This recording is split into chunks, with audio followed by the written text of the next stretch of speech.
এই যে বন্ধুরা শুনছো, নতুন নতুন রোমান্টিক ভালোবাসার গল্প পেতে ও শুনতে চাইলে আমাদের সাগর অফিসিয়াল চ্যানেলটি সাবস্ক্রাইব করে বেল বাটনটি অন করে দিও। লাইক কমেন্ট করতে মোটেও ভুলবেন না কিন্তু। ধন্যবাদ সবাইকে। মিসবা, তুমি পাগল হয়ে গেছো।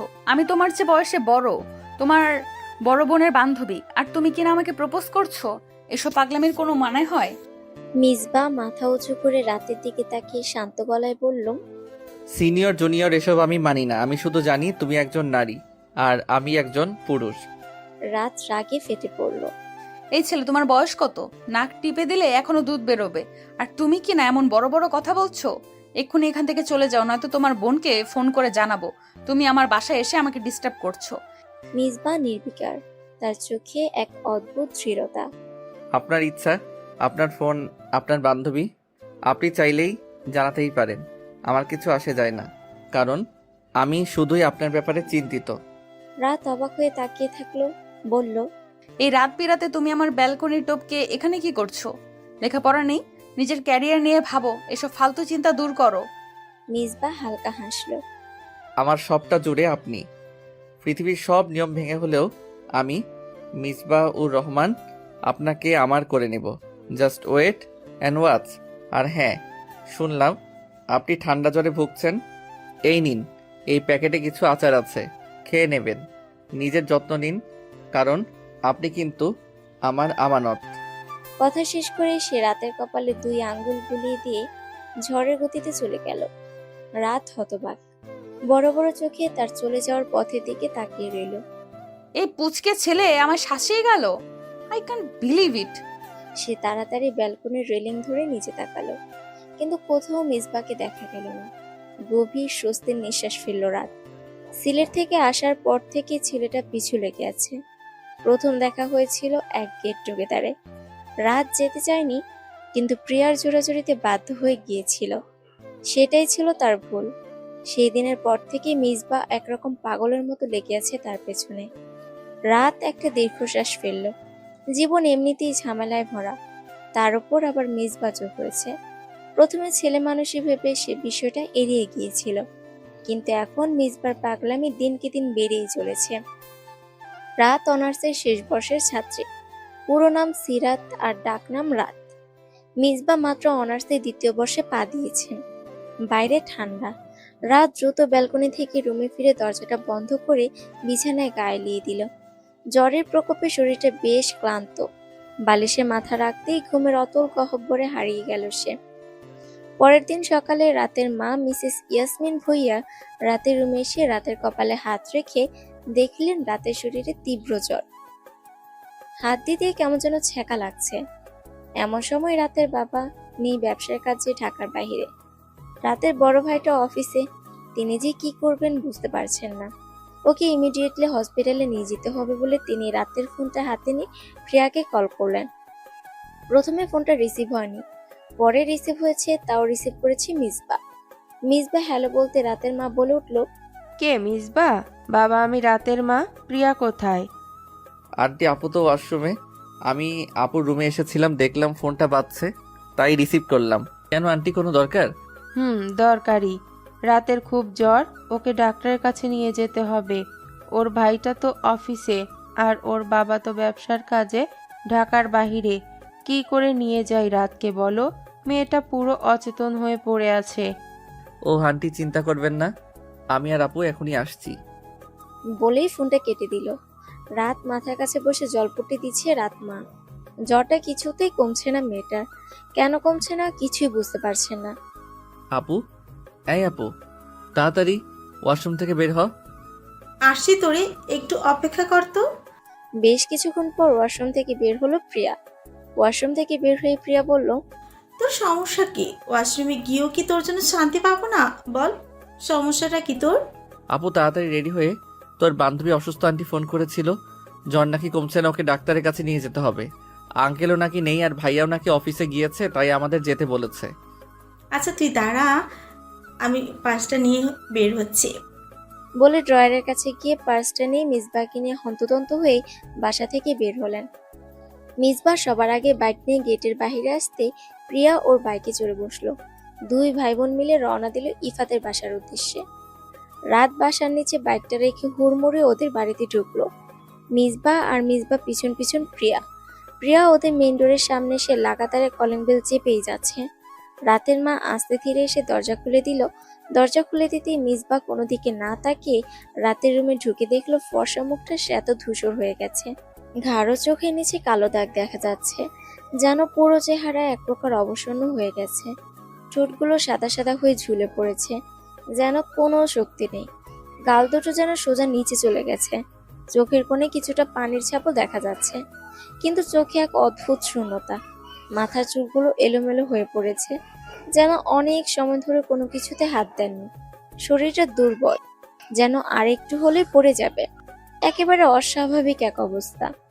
রাতকে এই অবস্থায় দেখি মিসবা বুকটা ধুক করে উঠল, যেন কিছু হারিয়ে ফেলবে। মিসবা রাতের মার দিকে তাকিয়ে বলল, আন্টি, আপনি আপুকে নিয়ে রিকশায় নিয়ে আসেন, আমি ওনাকে বাইকে করে নিয়ে যাচ্ছি। কিন্তু ভাই, তুই কি পারবি? Don't worry, it's my responsibility. ঠিক আছে, যা তাহলে। মিসবা কোনো দিকে না তাকিয়ে রাতকে শটান করে কোলে তুলে নিয়ে বাহিরে গেল। তারপর ইফাকে খুব সাবধানে সামনে নিজের সাথে মিশিয়ে বসিয়ে দিয়ে আস্তে ধীরে বাইকটা স্টার্ট দিল। ব্যস্ত রাস্তা কোলাহল পেরিয়ে সে এগিয়ে যাচ্ছে ডাক্তারের চেম্বারের দিকে। ডাক্তারের চেম্বারে বসে আছে সবাই। ডাক্তার ভালো করে পর্যবেক্ষণ করে বলল, ভয়ের কিছুই নেই, ওনার প্রচুর সর্দি জ্বর লেগেছে, একটু সময় লাগবে, সেরে যাবে।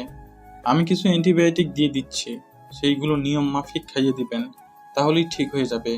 আর এই মেডিসিনে যদি জ্বর না কমে তাহলে রক্ত পরীক্ষা করে দেখতে হবে। মিসবা ডাক্তারের কাছ থেকে প্রেসক্রিপশনটা নিয়ে পকেটে নিয়ে রাতকে ফের কোলে তুলে নিল। নিস্তেজ রাত জানতেও পারল না তার থেকে বয়সে কম একটা জুনিয়র ছেলে তার ভালোবাসা দহনে প্রতিনিয়ত দগ্ধ হচ্ছে। এই দগ্ধতার কোনো গন্ধ কি রাত পাচ্ছে মনে হয় না। যদি পেত তাহলে হয়তো কোনোদিনই তাকে না বলে দূরে ঠেলে দিতে পারতো না। খুব যত্ন করে তাকে বুকের মাঝে আগলে নিয়ে বাইক চালাচ্ছে। কেউ দেখবে, বলবে, জুনিয়র হাবভাবে এমন যেন সে অনেক বড়। আসলে দুই একটা নেতা আর পাড়া মহল্লায় মাস্তানি করে তো, তাই আর কি নিজেকে বড় মনে করছে, এই ছাড়া আর কিছু না। দেখতে দেখতে 7টা দিন কেটে গেল। রাত এখন সুস্থ। আজ তার কলেজে যেতে হবে, অ্যাসাইনমেন্ট জমা দিতে হবে। এইসব ভেবে এক দীর্ঘশ্বাস ফেলল। বিছানা থেকে নেমে দ্রুত ফ্রেশ হতে গেল। বাথরুম থেকে বেরিয়ে আয়নার সামনে দাঁড়িয়ে চুল আঁচড়াতে গিয়ে হঠাৎ চোখে পড়ল নিজের প্রতিবিম্বে। 7 দিনের অসুস্থতা যেন এখনো তার চোখে মুখে লেগে আছে। মুখটা একটু শুকিয়ে গেছে, তবুও এক ধরনের প্রশান্তি কাজ করছে মনে। জানে না কেন, কিন্তু মনে হচ্ছে এই কয়েকদিন কেউ না কেউ তার খুব যত্ন নিয়েছে। ওয়ার্ড্রপ খুলে একটি গাঢ় নীল রঙের সালোয়ার কামিজ বের করলো। এটাই আজ পরবে। পোশাক পরে আয়নার সামনে দাঁড়িয়ে নিজের চেহারা ভালোভাবে দেখলো। তারপর ব্যাগটা হাতে নিয়ে নিচে নামলো নাস্তা করার জন্য। ডাইনিং টেবিলে বসতেই মা বললেন, কেমন লাগছে এখন শরীর? হাঁটাহাঁটি করতে কোনো সমস্যা হচ্ছে? না মা, আমি পুরো ঠিক আছি। ঠিক আছে, তোর কলেজ যেতে হবে জানি, তবে কোনো ঝামেলা হলে সঙ্গে সঙ্গে জানাস। মা, বলবো। তবে মা লক্ষ্য করলেন রাত অন্যদিনের মতো প্রাণোচ্ছল নেই। সে কিছু একটা ভাবছে, কিন্তু কি? নাস্তা শেষ করে রাত বাসা থেকে বের হতে যাবে, এমন সময় কলিং বেল বাজলো। গৃহকর্মী দরজা খুলতেই বাইরের চেহারাটা স্পষ্ট হলো। মিসবা আর প্রিয়া। সাদা শার্ট, জিন্স, হাতে ঘড়ি, চোখে সেই চিরচেনা আত্মবিশ্বাসী চাহনি। মিসবা আর প্রিয়া এসে ইফার সামনে দাঁড়াতে ইফার মা বলল, এখানে রাত ও ইফা একই ব্যক্তি। নায়িকাকে বেশিরভাগ সময় রাত নামে উপস্থাপন করা হয়, মাঝে মাঝে ইফা নামে। তোমরা বসো, নাস্তা করবে। মিসবা ইফার পাশের চেয়ারটাতে বসে জুস নিয়ে জুস খেতে শুরু করলো। ইফার বুক ধক করে উঠল। প্রিয়া একদম চুপচাপ দাঁড়িয়ে রইল। তারপর হঠাৎ ইফার গালে হাত দিয়ে বলল, কিরে, ঠিক আছিস? জ্বর কমেছে? ইফা মৃদু হাসলো। ইফার মা বলল, প্রিয়া, দাঁড়িয়ে কেন? বসো, নাস্তা করে নাও। প্রিয়া একটু হেসে বলল, না আন্টি, আমি নাস্তা করে এসেছি। মিসবা করেনি, ও করুক। নাস্তা শেষ করে রাত ব্যাগটা নিয়ে বের হতে গেলে রাতের মা বলল, প্রিয়া আর মিসবা, ওকে একটু দেখে রেখো তো, আর কোনো সমস্যা হলে কল করো। মিসবা মাথা ঝুঁকিয়ে সম্মতি দিল। হ্যাঁ আন্টি, চিন্তা করবেন না, আমরা আছি। ওরা বের হলো বাসা থেকে। মিসবা একটা রিক্সা ঠিক করে দিয়ে রাত আর প্রিয়া সেটাতে উঠে বসলো। মিসবা বাইক নিয়ে ওদের পিছু পিছু গেল। রিক্সা আস্তে আস্তে কলেজের দিকে এগোতে লাগলো। রাতে মনে এক ধরনের চাপ ছিল, তবে সে কিছু বলছিল না। রিক্সা তখন কলেজের গেটে পৌঁছালো। মিসবা বাইক নিয়ে তাদের পেছন পেছন চলে এসেছে। রাত রিক্সা থেকে নামার আগে একবার মিসবার দিকে তাকালো। মিসবা তার দিকে সেদিনের মতোই এক ধরনের গম্ভীর চাহনি দিয়ে তাকাচ্ছিল। রাত বুঝে পায় না এইটুকু ছেলের আবার এত ভাব আসে কিসে। রাত কিছুটা বিভ্রান্ত হয়ে বলল, এই ছেলে এতটা সিরিয়াস হয় কিভাবে? রাত ভাড়া দিতে নিলে মিসবা চেঁচিয়ে বলল, মিস লেখিকা, আপনাকে ভাড়া দিতে হবে না, আমি দিচ্ছি। রাত কিছুটা অবাক হয়ে তাকালো। কেন? ভাড়া তো আমি দিব। মিসবা এক মনে বলল, না, আপনি দেবেন না, আমি নিজে দিচ্ছি। রাত কিছু বলল না, তবে তার মনের মধ্যে এক ধরনের অস্বস্তি ছড়িয়ে পড়ল।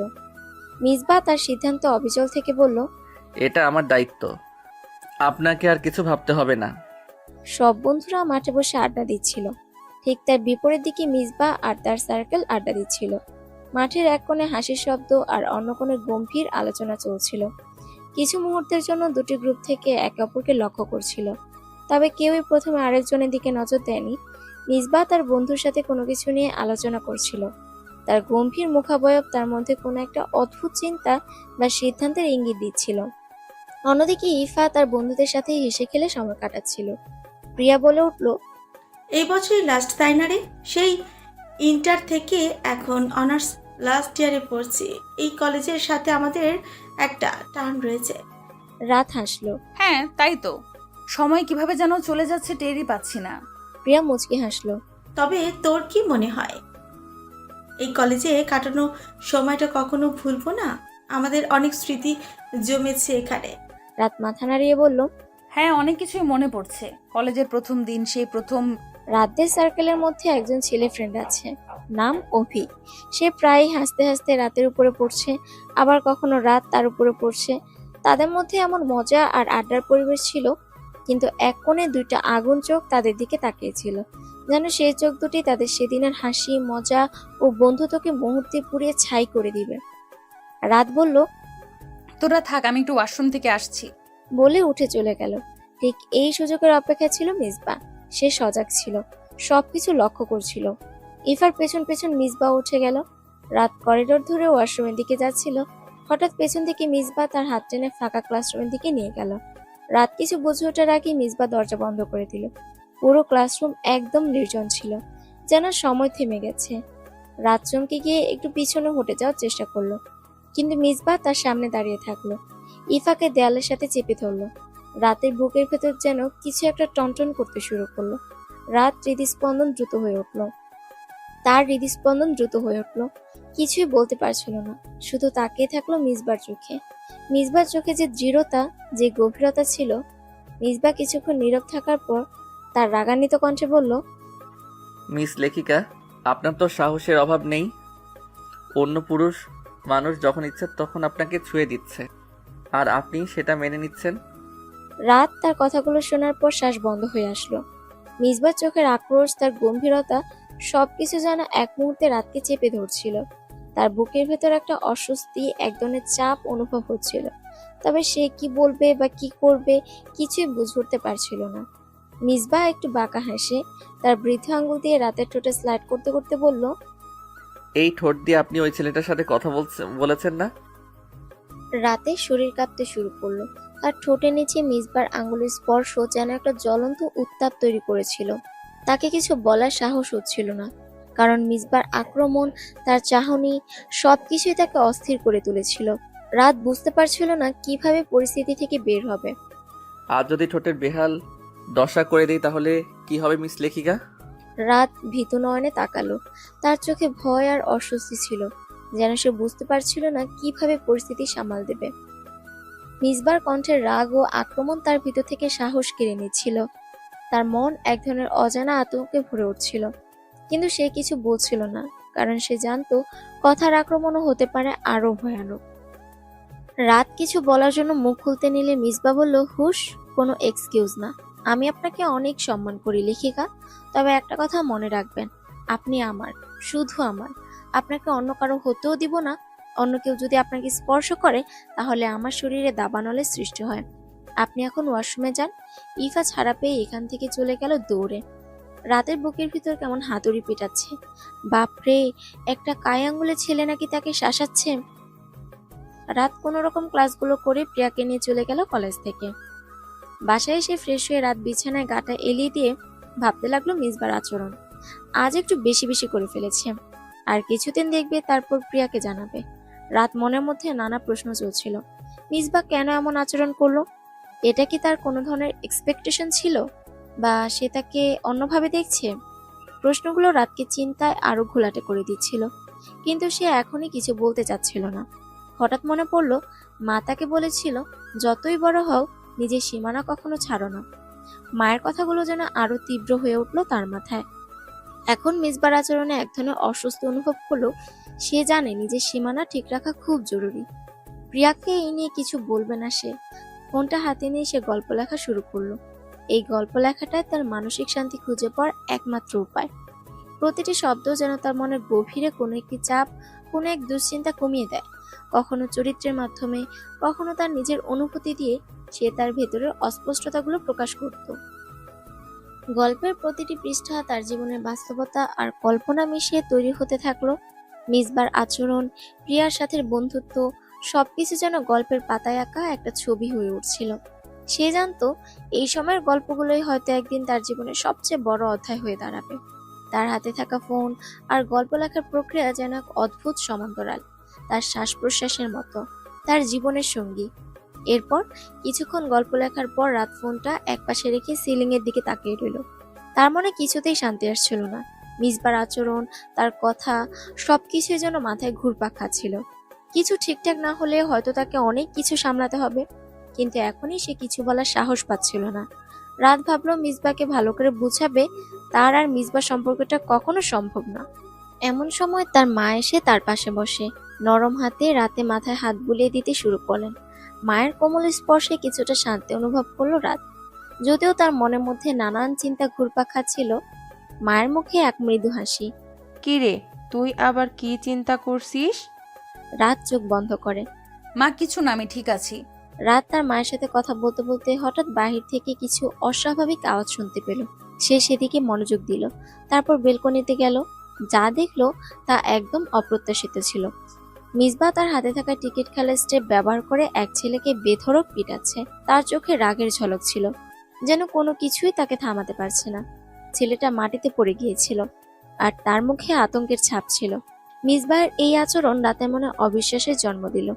তার চোখের সামনে দৃশ্যটা পাল্টে যেতে থাকলো।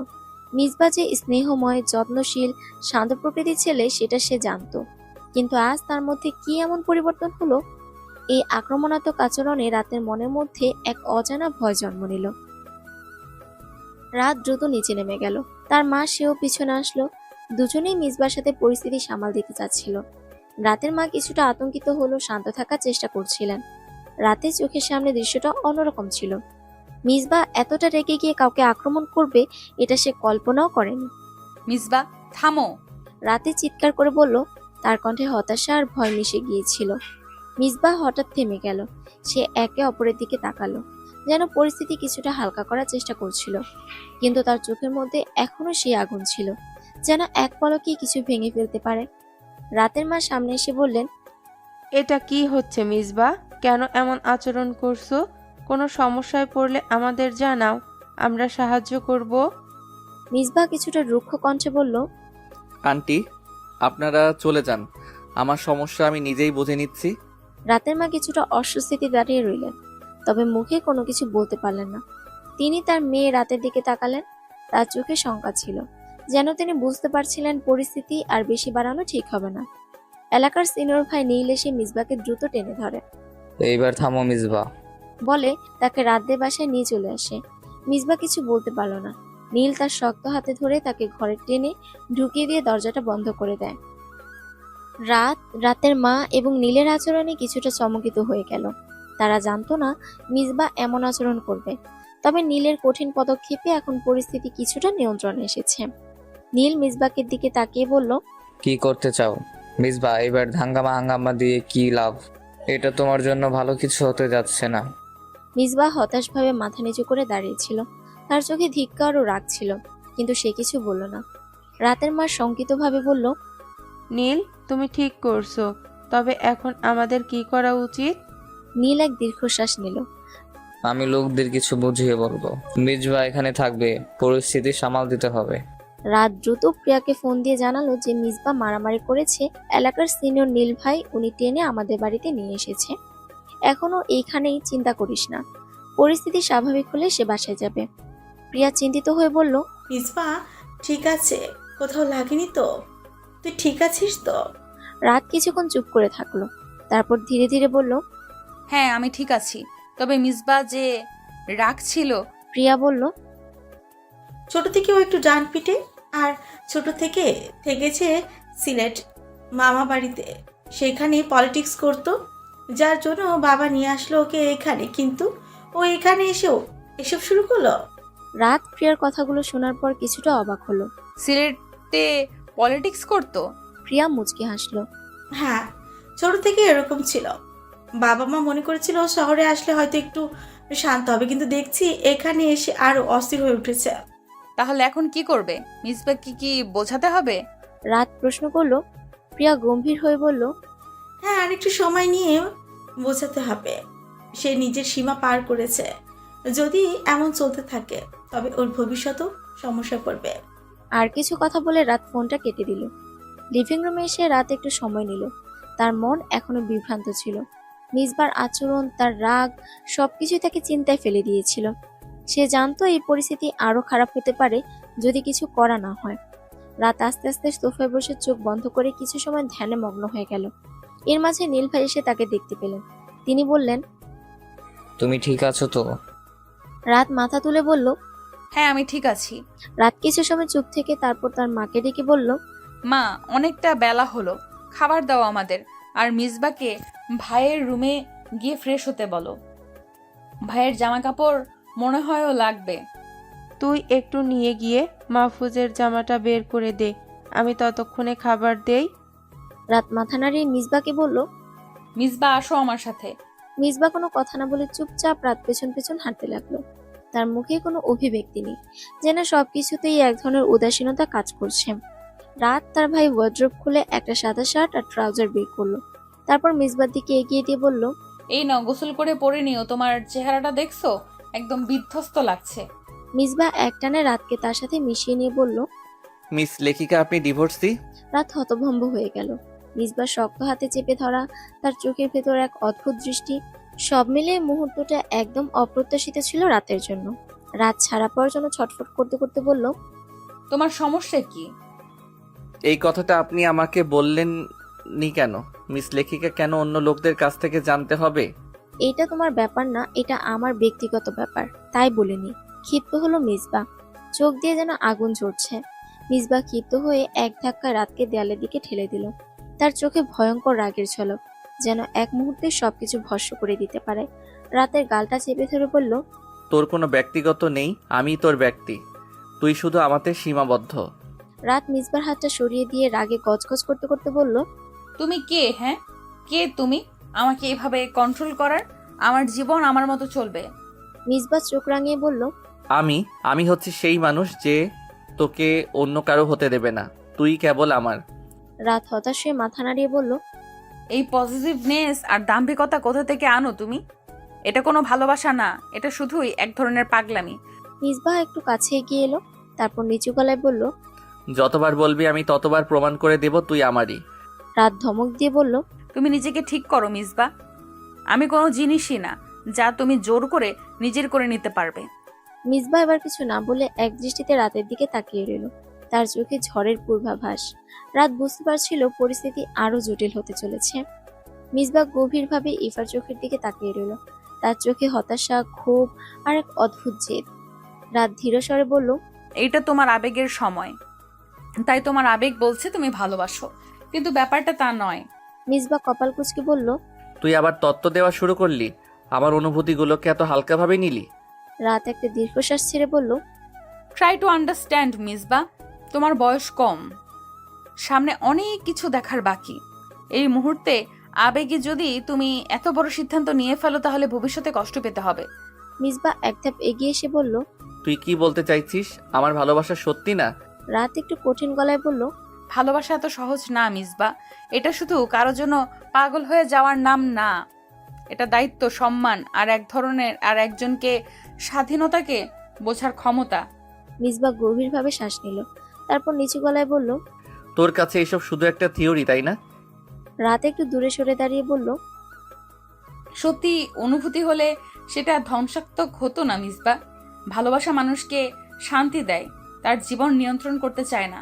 মিসবা এক ধাপ এগিয়ে এসে ফিসফিস করে বলল, আপনাকে আমার প্রয়োজন, প্রত্যেকটা দিন, প্রত্যেকটা রাত, প্রত্যেকটা মাস, প্রত্যেকটা বছরে। রাত শ্বাসরুদ্ধ অনুভব করলো। মিসবা আরো কাছে এসে গম্ভীর স্বরে বলল, আপনি না চাইলেও জোর করে হলেও আমার করে নিব, কারণ মিসবা যা চায় তা পায়। আর যদি না পায় তাহলে কিভাবে সেটা নিজের করে নিতে হয় তা আমি খুব ভালো করে জানি। রাতের গলা শুকিয়ে গেল। সে কিছু বলতে যাচ্ছিল, কিন্তু মিসবার চোখের দৃষ্টি তাকে থমকে দিল। তুমি পাগল হয়ে গেছো মিসবা। রাত বিরক্তভাবে মিসবাকে দৃষ্টি দিল। তার কণ্ঠে কোনো রকম সহানুভূতি ছিল না। মিসবা, তোমাকে আর কিছু বলার নেই। ড্রেস রেখে গেলাম, ফ্রেশ হয়ে খাবার টেবিলে এসো। মিসবা কোনো কথা না বলে এক মুহূর্তের জন্য স্থির রইল। তারপর 1 সেকেন্ডের জন্য হেসে মৃদু স্ক্র্যাস্টিক ভাবে বলল, যথা আজ্ঞা মেরি রাইটার। রাত থেকে কোনো উত্তর না দিয়ে বিরক্ত মনে চলে গেল। খাবার টেবিলে রাত বসেছিল, চোখে কিছুটা ক্লান্তি আর চিন্তা। তার মাথায় আজকের ঘটনার প্রতিটি মুহূর্ত ঘুরপাক খাচ্ছিল। মিসবা আসার পর খাবার টেবিলে কিছুটা নীরবতা বিরাজ করলো।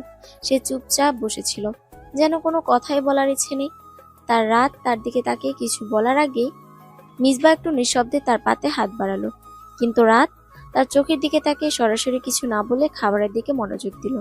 মিসবাও কিছুক্ষণ কিছু না বলে খেতে লাগলো, তবে তার চোখে আর সেই আগের রাগ নেই, কিছুটা শান্ত হয়ে গিয়েছিল।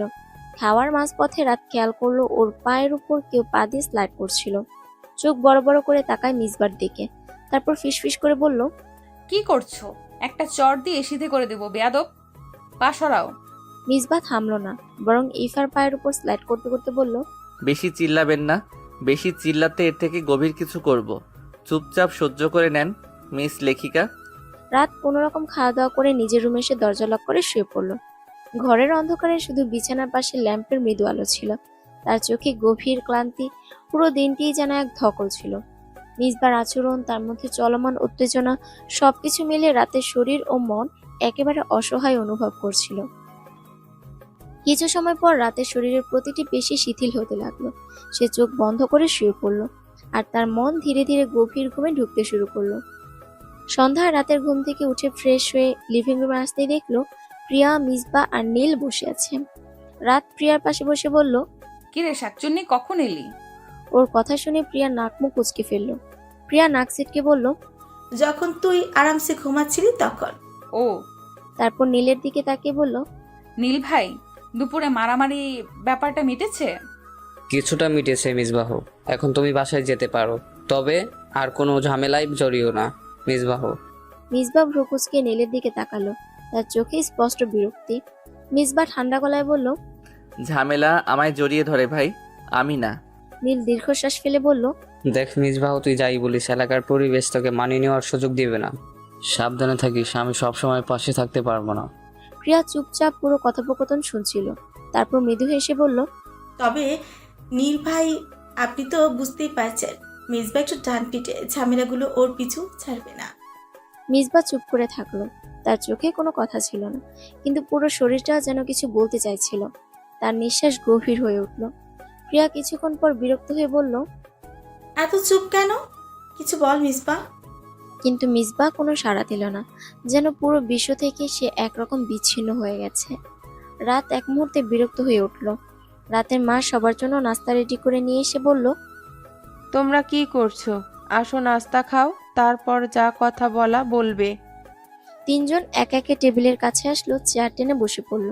মিসবাও তেমন কোনো প্রতিক্রিয়া না দেখিয়ে বসে গেল, এবং নীলও তার সঙ্গ দিল। সবার মধ্যে অদ্ভুত এক নীরবতা ছিল, তবে রাতের মা হাসি মুখে নাস্তা পরিবেশন করতে থাকলো। এভাবে কিছুক্ষণের জন্য সবাই চুপচাপ নাস্তা খেলো, আর অদ্ভুত পরিবেশের মাঝে সবার মুখে কোনো কথা নেই, শুধু চামচের টুংটাং শব্দ শোনা ছাড়া। নাস্তা শেষে ওরা কিছুক্ষণ আড্ডা দেওয়ার পর ওরা বিদায় নিয়ে চলে গেল। মিসবা যেতেই রাত একটা স্বস্তির নিঃশ্বাস নিল। মিসবা যতক্ষণ ছিল ততক্ষণ ওর শ্বাস বন্ধ হয়ে আসছিল। দীর্ঘ শ্বাস ফেলে নিজের রুমে গিয়ে পড়ার টেবিলে বসলো। রাত একটা ডায়েরি হাতে নিয়ে আজ সারাদিন কি কি হলো তা লেখা শুরু করলো। ঘন্টাখানেক লিখে তারপর বই হাতে নিয়ে পড়তে শুরু করলো। তার পছন্দের উপন্যাস পড়তে শুরু করলো। বইয়ের পৃষ্ঠা থেকে সে এক ধরনের প্রশান্তি অনুভব করছিল, যেন তার মন শান্ত হয়ে যাচ্ছিল। বইয়ের শব্দ, তার চোখের সামনে ভেসে থাকা কল্পনার জগৎ, একদম আলাদা এক দুনিয়া যেন সৃষ্টি করলো তার মনের ভিতরে।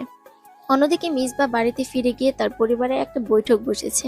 মা, বাবা আর বড় ভাই সবাই এক জায়গায় বসে মিসবার ব্যাপারে আলোচনা করছিলেন। মিসবা পুরোপুরি চুপ ছিল। তার চোখে কেমন একটা অস্বস্তি আর বিরক্তি ছিল, যেন কিছুই বলার ইচ্ছা নেই তার। কিন্তু সবাই তার দিকে তাকিয়ে আছে। বাবা একটু গম্ভীর হয়ে বললেন, মিসবাহ, তুই জানিস আমাদের পরিবারের সম্মান অনেক কিছুই বহন করে। কেন বারবার এইসব ঝামেলায় জড়িয়ে ফেলিস? মিসবা নীরব ছিল। সে কোনো উত্তর দিচ্ছিল না। মা একটু কোমলভাবে বললেন, তুই জানিস আমরা তোর জন্য কত কিছু করতে চাই, কিন্তু তুই যদি এমন করিস আমাদের কি অবস্থা হবে? বড় ভাই, যিনি সবসময় তাকে একটু গম্ভীর থাকেন, এবার তিনি বললেন, মিসবাহ, এটা তোর জীবন না, সামনে আরো সুন্দর জীবন পড়ে আছে। মারামারি করে কিছু সমাধান করা যায় না। সবাই আরো কিছুক্ষণ কথা বলার পর মিসবা নিজেকে একটু শান্ত করতে চেষ্টা করলো। কিন্তু তখনই মনে পড়ে ওই ছেলেটা ইফাকে নিয়ে নোংরা কথাগুলো। মুহূর্তে বুকের ভিতর দগ্ধ হতে শুরু করে। মিসবা এখানে থাকলে না, সে তার রুমে চলে গেল। রুমে ঢুকে মিসবা দরজা বন্ধ করে দিল এবং তার বিছানার দিকে হাঁটতে শুরু করলো। ভীষণ অসুস্থ অনুভব করছিল, কেমন যেন এক চাপা শ্বাস নিতে হচ্ছিল। তবে তার মনে যে সবচেয়ে বড় প্রশ্ন ঘুরপাক খাচ্ছিল তা হলো, কেন সে নিজের অনুভূতিগুলো নিয়ন্ত্রণ করতে পারছে না। মিসবা চোখ বন্ধ করে নিজের মানসিক শান্তি ফিরে পেতে চেষ্টা করলো, কিন্তু সেই নোংরা কথাগুলোর প্রতিধ্বনি তার মনে আবার ফিরছিল। রাতের ব্যাপারে এমন কথা কেন বলল? এই প্রশ্নই তাকে তাড়া করে বেড়াচ্ছিল, কিন্তু সে জানতো এখন সে যেভাবে প্রতিক্রিয়া জানাচ্ছে তা তার জন্য ভালো না। ওর মাথায় এক মুহূর্তের জন্য কষ্টের চেয়ে শান্তি পেতে যাচ্ছিল, কিন্তু কিছুতেই যেন নিজেকে ঠান্ডা করতে পারছিল না।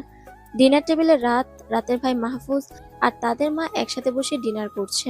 রাত খাবার চিবুতে চিবুতে বলল, মা বাবা কবে আসবে?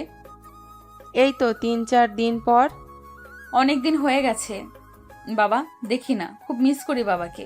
মাহফুজ হেসে রাতের মাথায় হাত বুলিয়ে দিতে দিতে বলল, চিন্তা করিস না বোন, বাবা চলে আসবে। তুই এসব চিন্তা বাদ দিয়ে ঠিক মতো খা। শরীরের কি হাল করেছিস বুঝতে পারছিস? কতটা শুকিয়ে গেছিস। মা ওকে ঠিক মতো খাবার দিবে, যদি খেতে না চায় তাহলে জোর করে দিবে। মা বলল, একদম ঠিক কথা। রাত কিছু না বলে চুপচাপ খেয়ে নিচ্ছে। খাওয়া শেষে রাত রুমে গিয়ে ব্যালকনিতে গেল। এই শীতের ঠান্ডা আবহাওয়া ওর খুব ভালো লাগে। ব্যালকনিতে বেড সিস্টেমের দোলনাতে বসে বাহিরের পরিবেশটা উপভোগ করছে। বাড়ির সবাই ঘুমিয়ে পড়লো, রাত ঘুমায়নি। ওর ঘুম আসছে না, তাই নিজেকে শান্ত করতে বরাবর যেইটা করে সেইটাই করলো। বাড়ি থেকে চুপিসারে সে বের হয়ে গেল বাড়ির সামনে যে পার্কটা আছে সেইখানে। বাইরের ঠান্ডা আবহাওয়া মনটা সতেজ করতে পার্কে সে এক কোণায় গিয়ে বসে পড়ল। শান্ত পরিবেশ আর ঠান্ডা বাতাস তার মনের অস্থিরতা কিছুটা কমাচ্ছিল। সে চোখ বন্ধ করে একটু গভীর শ্বাস নিল। মিসবাহ ফোনে মেসেজের টুং করে শব্দ হলো। মিসবাহ ফোনটা হাতে নিয়ে মেসেজটি দেখে বাঁকা হেসে রাতের গভীরে বের হয়ে গেল। মিসবাহ বাইকটা জোরে টান দিয়ে রাস্তায় বেরিয়ে পড়ল।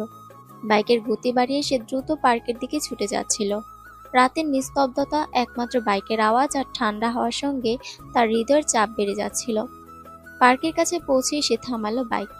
মিসবাহ বাইকটা পার্ক করে পার্কের ভিতরে গেল। গিয়ে দেখলো রাত পার্কের দোলনায় বসে দোল খাচ্ছে। মিসবাহ খুব সাবধানে ইফার পিছনে গিয়ে দাঁড়িয়ে বলল, মিস লেখিকা, এত রাতে এখানে কেন?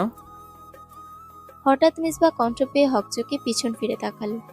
তুমি এখানে? আমি কি কেন এখানে? এটা আমার প্রশ্নের উত্তর না। আমার প্রশ্নের উত্তর দাও মিস লেখিকা। এত রাতে তুমি এইখানে কেন? তাও এই অবস্থায় প্লাজো, শার্ট আর গলাতে একটা স্কার্ফ পেঁচিয়ে চলে আসলে বাহিরে যদি কোনো বিপদ হতো তখন কি করতে? তুমি আমার পিছনে গোয়েন্দাগিরি করছো আর তুমি আমাকে তুমি করে বলছো? 100 বার বলবো, 1000 বার তুমি করে বলবো। মনে রেখো, তোমার প্রতি আমার নজর অলওয়েজ থাকবে। সে আমি তোমার থেকে 100 হাত দূরে থাকি। আর এই তো মাত্র 30 মিনিটের রাস্তা। Misbah, don't cross your limit, leave me alone. I am not crossing my limit. I am worried about you because you are the most important of my life, understand? Misbah, তুমি যেগুলোকে ভালোবাসা বলেছো সেটা ভালোবাসা না, এটা জাস্ট একটা ইনফ্যাকচুয়েশন তোমার। রেগে গেল মিসবা, প্রচন্ড রেগে গেল মিসবা। মিসবা কোনো কথা না বলে রাতকে নিয়ে পার্কের কোণের ছোট্ট কাঠের ঘরে ঢুকে দরজাটা আটকে দিল। ভিতরে আবছা অন্ধকার, শুধু জানালা দিয়ে আসা স্ট্রিট লাইটের হালকা আলো পড়ছিল।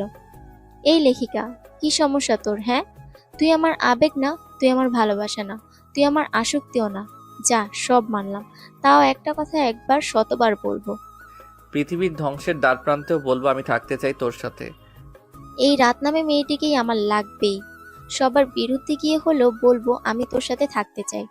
মিসবা ধপ করে বেঞ্চে বসে মাথার চুল দু হাতে চেপে ধরলো। আমি পাগল হয়ে যাচ্ছি। তোমার ব্যাপারে কেউ বাজে কথা বললে আমি নিজেকে সামলাতে পারি না। রাত বাকরুদ্ধ। এইরকম পরিস্থিতিতে রাত দিশেহারা অস্বস্তি তাকে গ্রাস করে নিচ্ছে।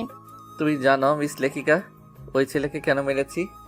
ওই ছেলেটা তোমাকে নিয়ে বাজে কথা বলেছে। ওই ছেলেটা থেকেই জেনেছি তোমার ডিভোর্সের কথা। আমার লেখিকার দিকে আঙুল তুললে সেই আঙুল আমি কেটে টুকরো টুকরো করে কুত্তাকে খাওয়াবো। তোমার ভাগ আমি মিসবা কাউকে দিব না। রাত জড়তা কাটিয়ে নিজেকে ধাতস্থ করে বলল, মিসবা, তোমার বয়স কম, তুমি কোনো কিছুই বুঝতে পারছো না। ক্ষিপ্ত নয়নে তাকালো মিসবা রাতের দিকে, তারপর বসা থেকে উঠে দাঁড়িয়ে দেয়ালের সাথে চেপে ধরল। মিসবা গরম নিঃশ্বাস ইফার মুখে আছড়ে পড়ছে, তারপর লো ভয়েসে বলল, কিসের বয়স কম মিস লেখিকা? দুটো বাচ্চা জন্ম দেওয়ার যথেষ্ট বয়স হয়েছে। সময় হলে প্র্যাকটিক্যাল করে দেখাবো। চোখ বড় বড় হয়ে যায় রাত। রাতের বুকে ধুকধুকানি বেড়ে গেল। মিসবার হাত আবারও ওর কবজির চারপাশে শক্ত হয়ে গেল, যেন এক মুহূর্তের জন্য হারাতে চায় না। রাত কিছু বলতে গেলে মিসবা রাতের ঠোঁটের সাথে নিজের ঠোঁট মিশিয়ে দেয়। চোখ মুখ খিচে ফেলে রাত, ছাড়া পাওয়ার জন্য ছটফট করতে লাগলো। বেশ কিছুক্ষণ পর মিসবা রাতকে ছেড়ে দিয়ে তার বৃদ্ধাঙ্গুল দ্বারা ঠোঁটটা মুছে ফেলে বলল, ফেসবুকে একটা স্ট্যাটাসে দেখেছিলাম পুরুষ রাগ উঠলে নাকি তার শখের নারীর ঠোঁটে চুমু খেলে রাগটা কমে যায়। এখন তো দেখছি সত্যি। রাত হাত তুলে একটা চট দিতে নিলে মিসবা রাতের হাতটা ধরে ফেলে বলল, মিস লেখিকা, তুমি শুধু বয়সেই সিনিয়র হয়েছো আর স্বভাব সব বাচ্চাদের মতো। চলো তোমাকে বাসায় পৌঁছে দিয়ে আমি বাসায় যাব, কোনো প্রকার ঘাটতেরামি নয়। আসো বলে হাত টেনে বাহিরে নিয়ে এসে পকেট থেকে একটা মাস্ক বের করে রাতকে পরিয়ে দিয়ে নিজেও পরে নিয়ে তারপর ইফার কোমর ধরে রাতকে তুলে বাইকে বসিয়ে দিল। সে নিজেও বাইকে বসে বাইকে স্টার্ট দিল। বাড়ির সামনে এসে ওকে নামিয়ে দিয়ে কড়া গলায় শাসিয়ে দিয়ে গেল পরের বার যাতে এমন না করে। রাত রাগ নিয়ে বাড়িতে ঢুকে নিজের রুমে প্রবেশ করে দরজাটা লক দিয়ে বিছানায় শুয়ে পড়ল। লিভিং রুমে হইচইয়ের শব্দে ঘুম ভাঙল রাতের। ঘড়িতে চোখ পড়তেই চোখ চড়কাস 9টা বাজে।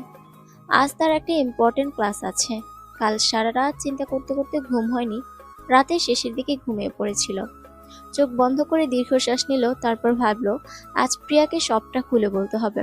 মাথাটা ভার লাগছিল, ঘুমের ঘোর এখনো পুরোপুরি কাটেনি। বিছানা থেকে নেমে দ্রুত ওয়াশরুমে গিয়ে ফ্রেশ হয়ে নিল।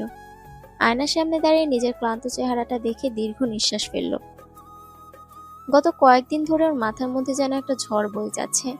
ড্রেস বদলে ব্যাগটা নিয়ে লিভিং রুমে আসতেই প্রিয়া ওর দিকে তাকিয়ে বলল, ওহো ম্যাডাম, উঠেছেন? কাল রাত তো ফোনও ধরিসনি, কি হয়েছে বলতো? রাত একটা ক্লান্ত হাসি দিল। অনেক কিছু বলার আছে প্রিয়া, চল বাইরে কোথাও বসি, তোকে সব বলবো। প্রিয়া ভ্রু কুঁচকাল, বুঝতে পারছিল কিছু একটা ঘটেছে। ঠিক আছে, তবে আগে ব্রেকফাস্ট করে নি। তোর মুখ দেখে মনে হচ্ছে গতকাল রাতে ঘুমাসনি ঠিক মতো। রাত আর কিছু বলল না, শুধু মাথা নেড়ে রাজি হলো। রাত আর প্রিয়া ব্রেকফাস্ট করতে বসলো। 2টো রুটি আর ডিম সিদ্ধ আর একটা কলা খেয়ে ওরা বের হয়ে গেল কলেজের উদ্দেশ্যে। রাস্তায় যেতে যেতে প্রিয়া বলল, বল কি বলবি? এখন না, পরে, আগে ক্লাসটা শেষ করি তারপর। ও আচ্ছা, বলছি তোর সময় মতো। রাত বিনিময়ে হাসলো। কলেজে পৌঁছে ওরা ক্লাসরুমে গিয়ে বসলো। একটু পর স্যার আসলো। ক্লাস চলছে, সবাই মনোযোগ দিয়ে ক্লাস করছে, কিন্তু রাতের মনটা ক্লাসরুমে নেই। মনের ভিতর যেন তুফান চলছে। রাত, বোর্ডের দিকে একটু তাকাবে? হঠাৎ প্রফেসরের কণ্ঠে চমকে উঠল রাত। আশেপাশে সবাই ওর দিকে তাকিয়ে আছে। রাত লজ্জায় মাথা নিচু করে নিয়ে আস্তে করে বলল, জি স্যার, সরি।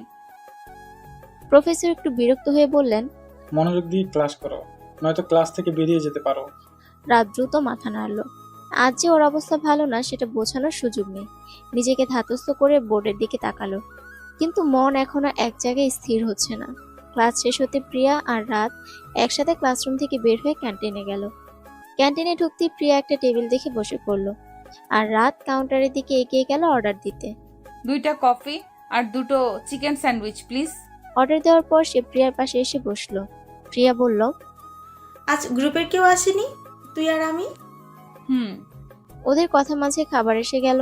রাত আর প্রিয়া কফির মগে চুমুক দিয়ে কফির মগটা রেখে প্রিয়া বলল, এখন বলতো কি হয়েছে? প্রিয়া, আমি বুঝতে পারছি না কথাটা তোকে কিভাবে বলবো আর তুই কিভাবে নিবি। কি হয়েছে বলতো, জটিল কিছু? প্রিয়া, কথাটা মিসবাকে নিয়ে। আমার ভাইয়াটা আবার কি করলো? রাত কিছু বলতে যাবে ঠিক সেই সময় ক্যান্টিনে ঝামেলা শুরু হলো। কলেজে 2 গ্রুপের মধ্যে লেগেছে। ক্যান্টিন হঠাৎ করে উত্তপ্ত হয়ে উঠল। একদল ছেলেরা অন্য একটা গ্রুপের সাথে তর্কে জড়িয়ে পড়েছে। প্রথমে শুধু কথা কাটাকাটি হলেও মুহূর্তের মধ্যে সেটা হাতাহাতিতে গড়ালো। চেয়ার পড়ে যাওয়ার শব্দ, ধাক্কাধাক্কি, পুরো ক্যান্টিনে বিশৃঙ্খলা ছড়িয়ে পড়ল। প্রিয়া বিরক্ত হয়ে বলল, এই কলেজের ছেলেগুলোর কোনোদিনই বুদ্ধি হবে না। রাত কিছু বলবে এমন সময় একটা চেয়ার ধাক্কা খেয়ে ওদের টেবিলের একপাশে এসে পড়ল। রাত আর প্রিয়া দুজনে এক ঝটকায় উঠে দাঁড়ালো। ঠিক তখনই বাইরে থেকে ভারী গলায় কেউ চিৎকার করে বলল, স্টপ ইট, না হলে খবর আছে। রাত কৌতূহলী হয়ে দেখলো দরজার সামনে মিসবা দাঁড়িয়ে আছে। ক্যান্টিনে উত্তেজনা আর মারামারি তুঙ্গে পৌঁছেছে। একে একে বিভিন্ন চেয়ার উল্টে পড়ছে। ঝগড়া আর চেঁচামেচির মধ্যে কেউ কাউকে থামানোর চেষ্টা করছে না। একদল ছাত্র তাদের গা ঘেঁষে তর্ক করছে, আর অপরপক্ষ তাদের উপর চড়াও হয়ে যায়।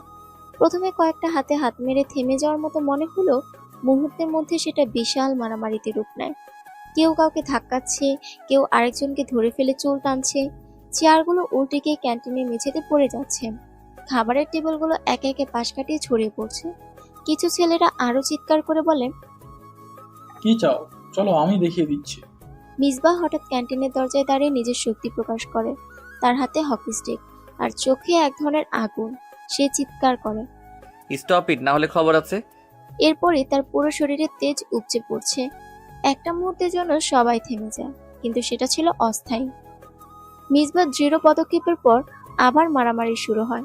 মিসবাহ আর তার প্রতিপক্ষ একে অপরের দিকে ছুটে গিয়ে হাতে হাত, পায়ে পা মারছে। তাকে থামানোর জন্য কেউ এগিয়ে আসছে না। তবে মিসবাহ প্রতিটি আঘাতের সঙ্গে দৃঢ়ভাবে প্রতিরোধ করছে। সে একে একে 2 জনকে নিচে ফেলে দেয়, তারপর উজ্জ্বল চোখে পাশের দলের দিকে তাকায়। ক্যান্টিনে চরম বিশৃঙ্খলা এবং চারপাশে দৌড়ানো ছেলেরা একে অপরকে এড়িয়ে চলে। কিছু ছাত্র তাদের বন্ধুদের হ্যান্ডেলিং করছে, অন্যরা সাহায্য করার চেষ্টা করছে। কিন্তু মিসবার উপস্থিতি দেখে পরিস্থিতি আরো গরম হয়ে যাচ্ছে। মারামারি চলতেই থাকলো। চারপাশে বিশৃঙ্খলা আরো বেড়ে গেল। হঠাৎ একটা লাঠি এসে রাতের কপালে আছড়ে পড়ল। রাত এক মুহূর্তের জন্য তীক্ষ্ণ ব্যথায় কেঁপে উঠল। সে আর্তনাদ করতে করতে হাত দিয়ে কপাল চেপে ধরল, আর রক্তের স্রোত বের হতে শুরু করলো।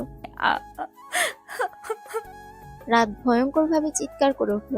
তার কপাল থেকে গড়িয়ে রক্ত পড়তে লাগলো, আর সে চেষ্টা করছিল নিজেকে সামলাতে, কিন্তু দারুণ যন্ত্রণা তাকে পুরোপুরি জড়িয়ে ফেলল। প্রিয়া দ্রুত এগিয়ে এসে রাতের পাশে দাঁড়িয়ে বলল, রাত, তুই ঠিক আছো? তবে রাত কোনো উত্তর দিতে পারল না, শুধু তীব্র কষ্টে শ্বাস নিতে চেষ্টা করছিল। মিসবাহ তখনই এগিয়ে এসে দৃঢ় কণ্ঠে বলল, কি হয়েছে রাত, কে করেছে এটা? তার চোখে রাগ আর ভয়াল দৃষ্টি ছিল। সে দ্রুত পরিস্থিতি সামলানোর চেষ্টা করছিল। এই মুহূর্তে রাতের আর্তনাদের মধ্যে পুরো পরিবেশ যেন থমকে গেল। মিসবাহ রাগে একটা বিশ্রী গালি দিয়ে বলল, কার এত বড় সাহস, মিসবাহ কলিজার দিকে হাত বাড়াস, তাকে আঘাত করিস? সাহস থাকলে সামনে আয়, আর তার আড়াত ইচ্ছা বড়া বানাবো। প্রিয়া তার ভাইয়ের কথা শুনে অবাক হয়ে গেল। একবার তার ভাইয়ের দিকে গভীর দৃষ্টিতে তাকালো, তো একবার নিচে পড়ে থাকা ব্যথায় ছটফট করতে থাকা রাতের দিকে। তার চোখে চিন্তার ছাপ স্পষ্ট হয়ে উঠল।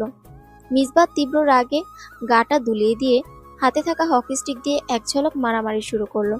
তার চোখে আগুনের মতো উত্তেজনা ছিল, আর চারপাশে সবাই যেন ভয়ে শিহরিত। মিসবাহ আরো তীব্রভাবে হকি স্টিক নিয়ে মারামারি করতে লাগলো। তার একে একে আক্রমণগুলি গতি পাচ্ছিল, আর পাশে দাঁড়িয়ে থাকা ছেলেরা তার সামনে থমকে যাচ্ছিল। মিসবার রাগ যেন বিরামহীন ঢেউয়ের মতো ছড়িয়ে পড়ছিল। তার আক্রমণ দেখে বাকিরা পিছিয়ে যেতে লাগলো, কিন্তু কিছু সাহসী ছেলেরা এখনো থামতে পারেনি। প্রিয়া এক মুহূর্তের জন্য হতভম্ব হয়ে দাঁড়িয়েছিল। তখন সে কিছু না ভেবেই এগিয়ে গিয়ে বলল, ভাই থাম, আর মারামারি করিস না।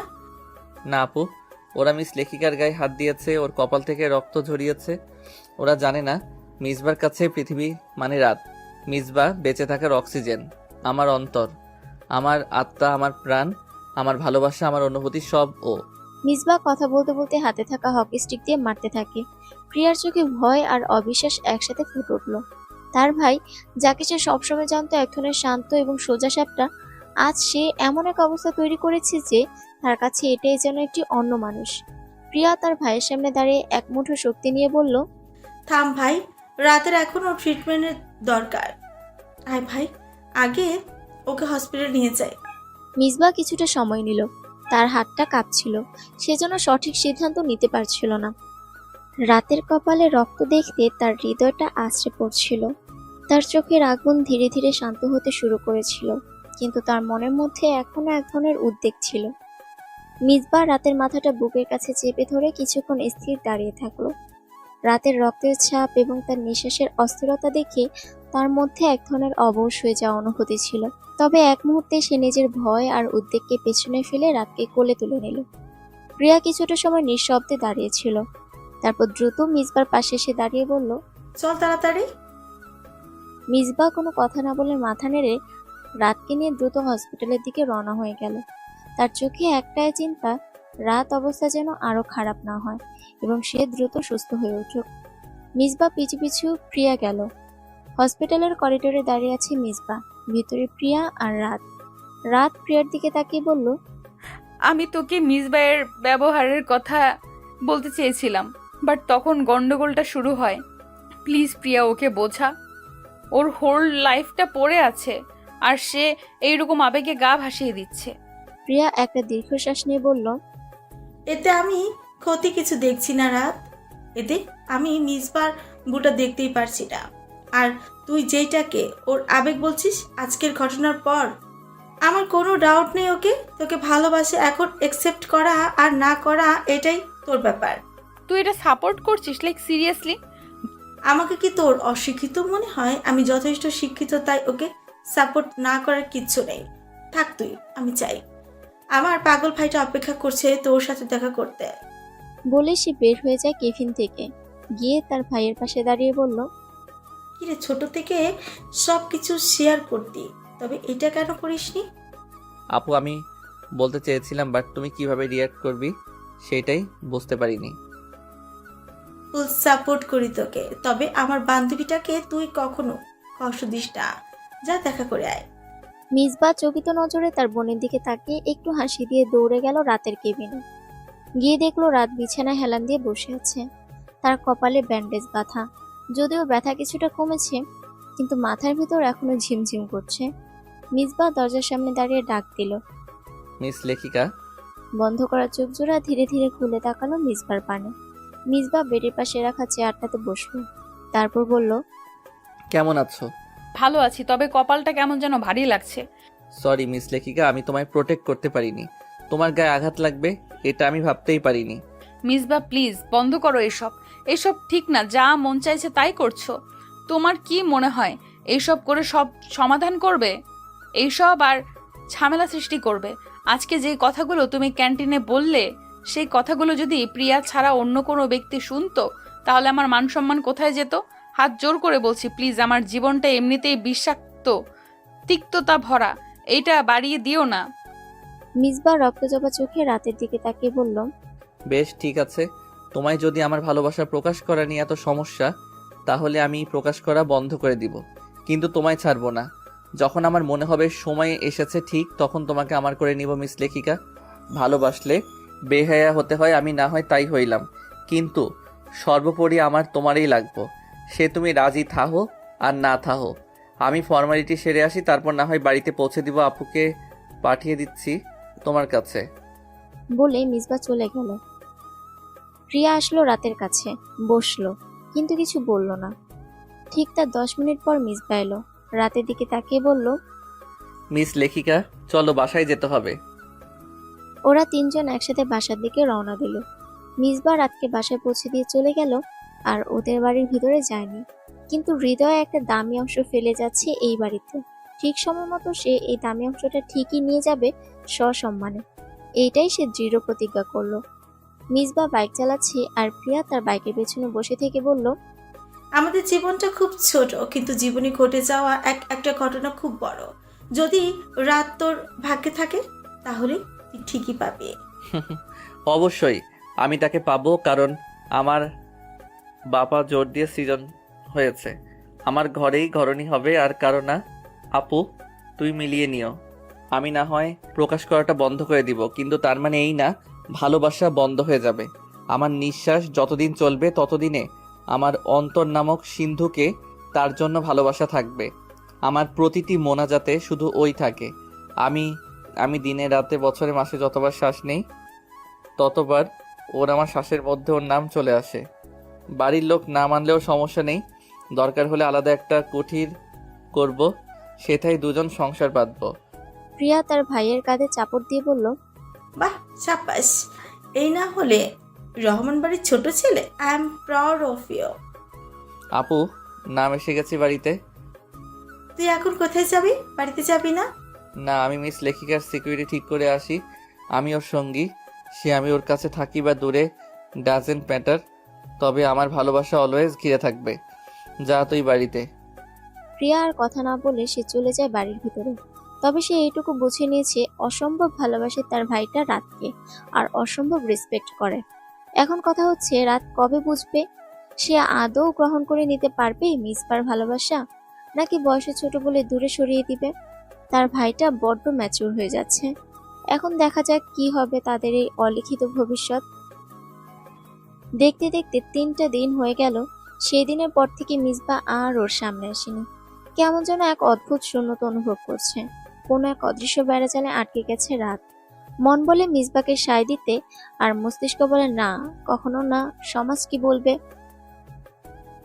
আর ওর মা বাবা ভাই আত্মীয় স্বজনরাই বা কি বলবে। যদি তার চরিত্রে কলঙ্ক লেপে দেয় তখন কি করবে সে। তার থেকে ভালো মনকে সে প্রশ্রয় দেয় না, তার থেকে ভালো সে একা থাকুক।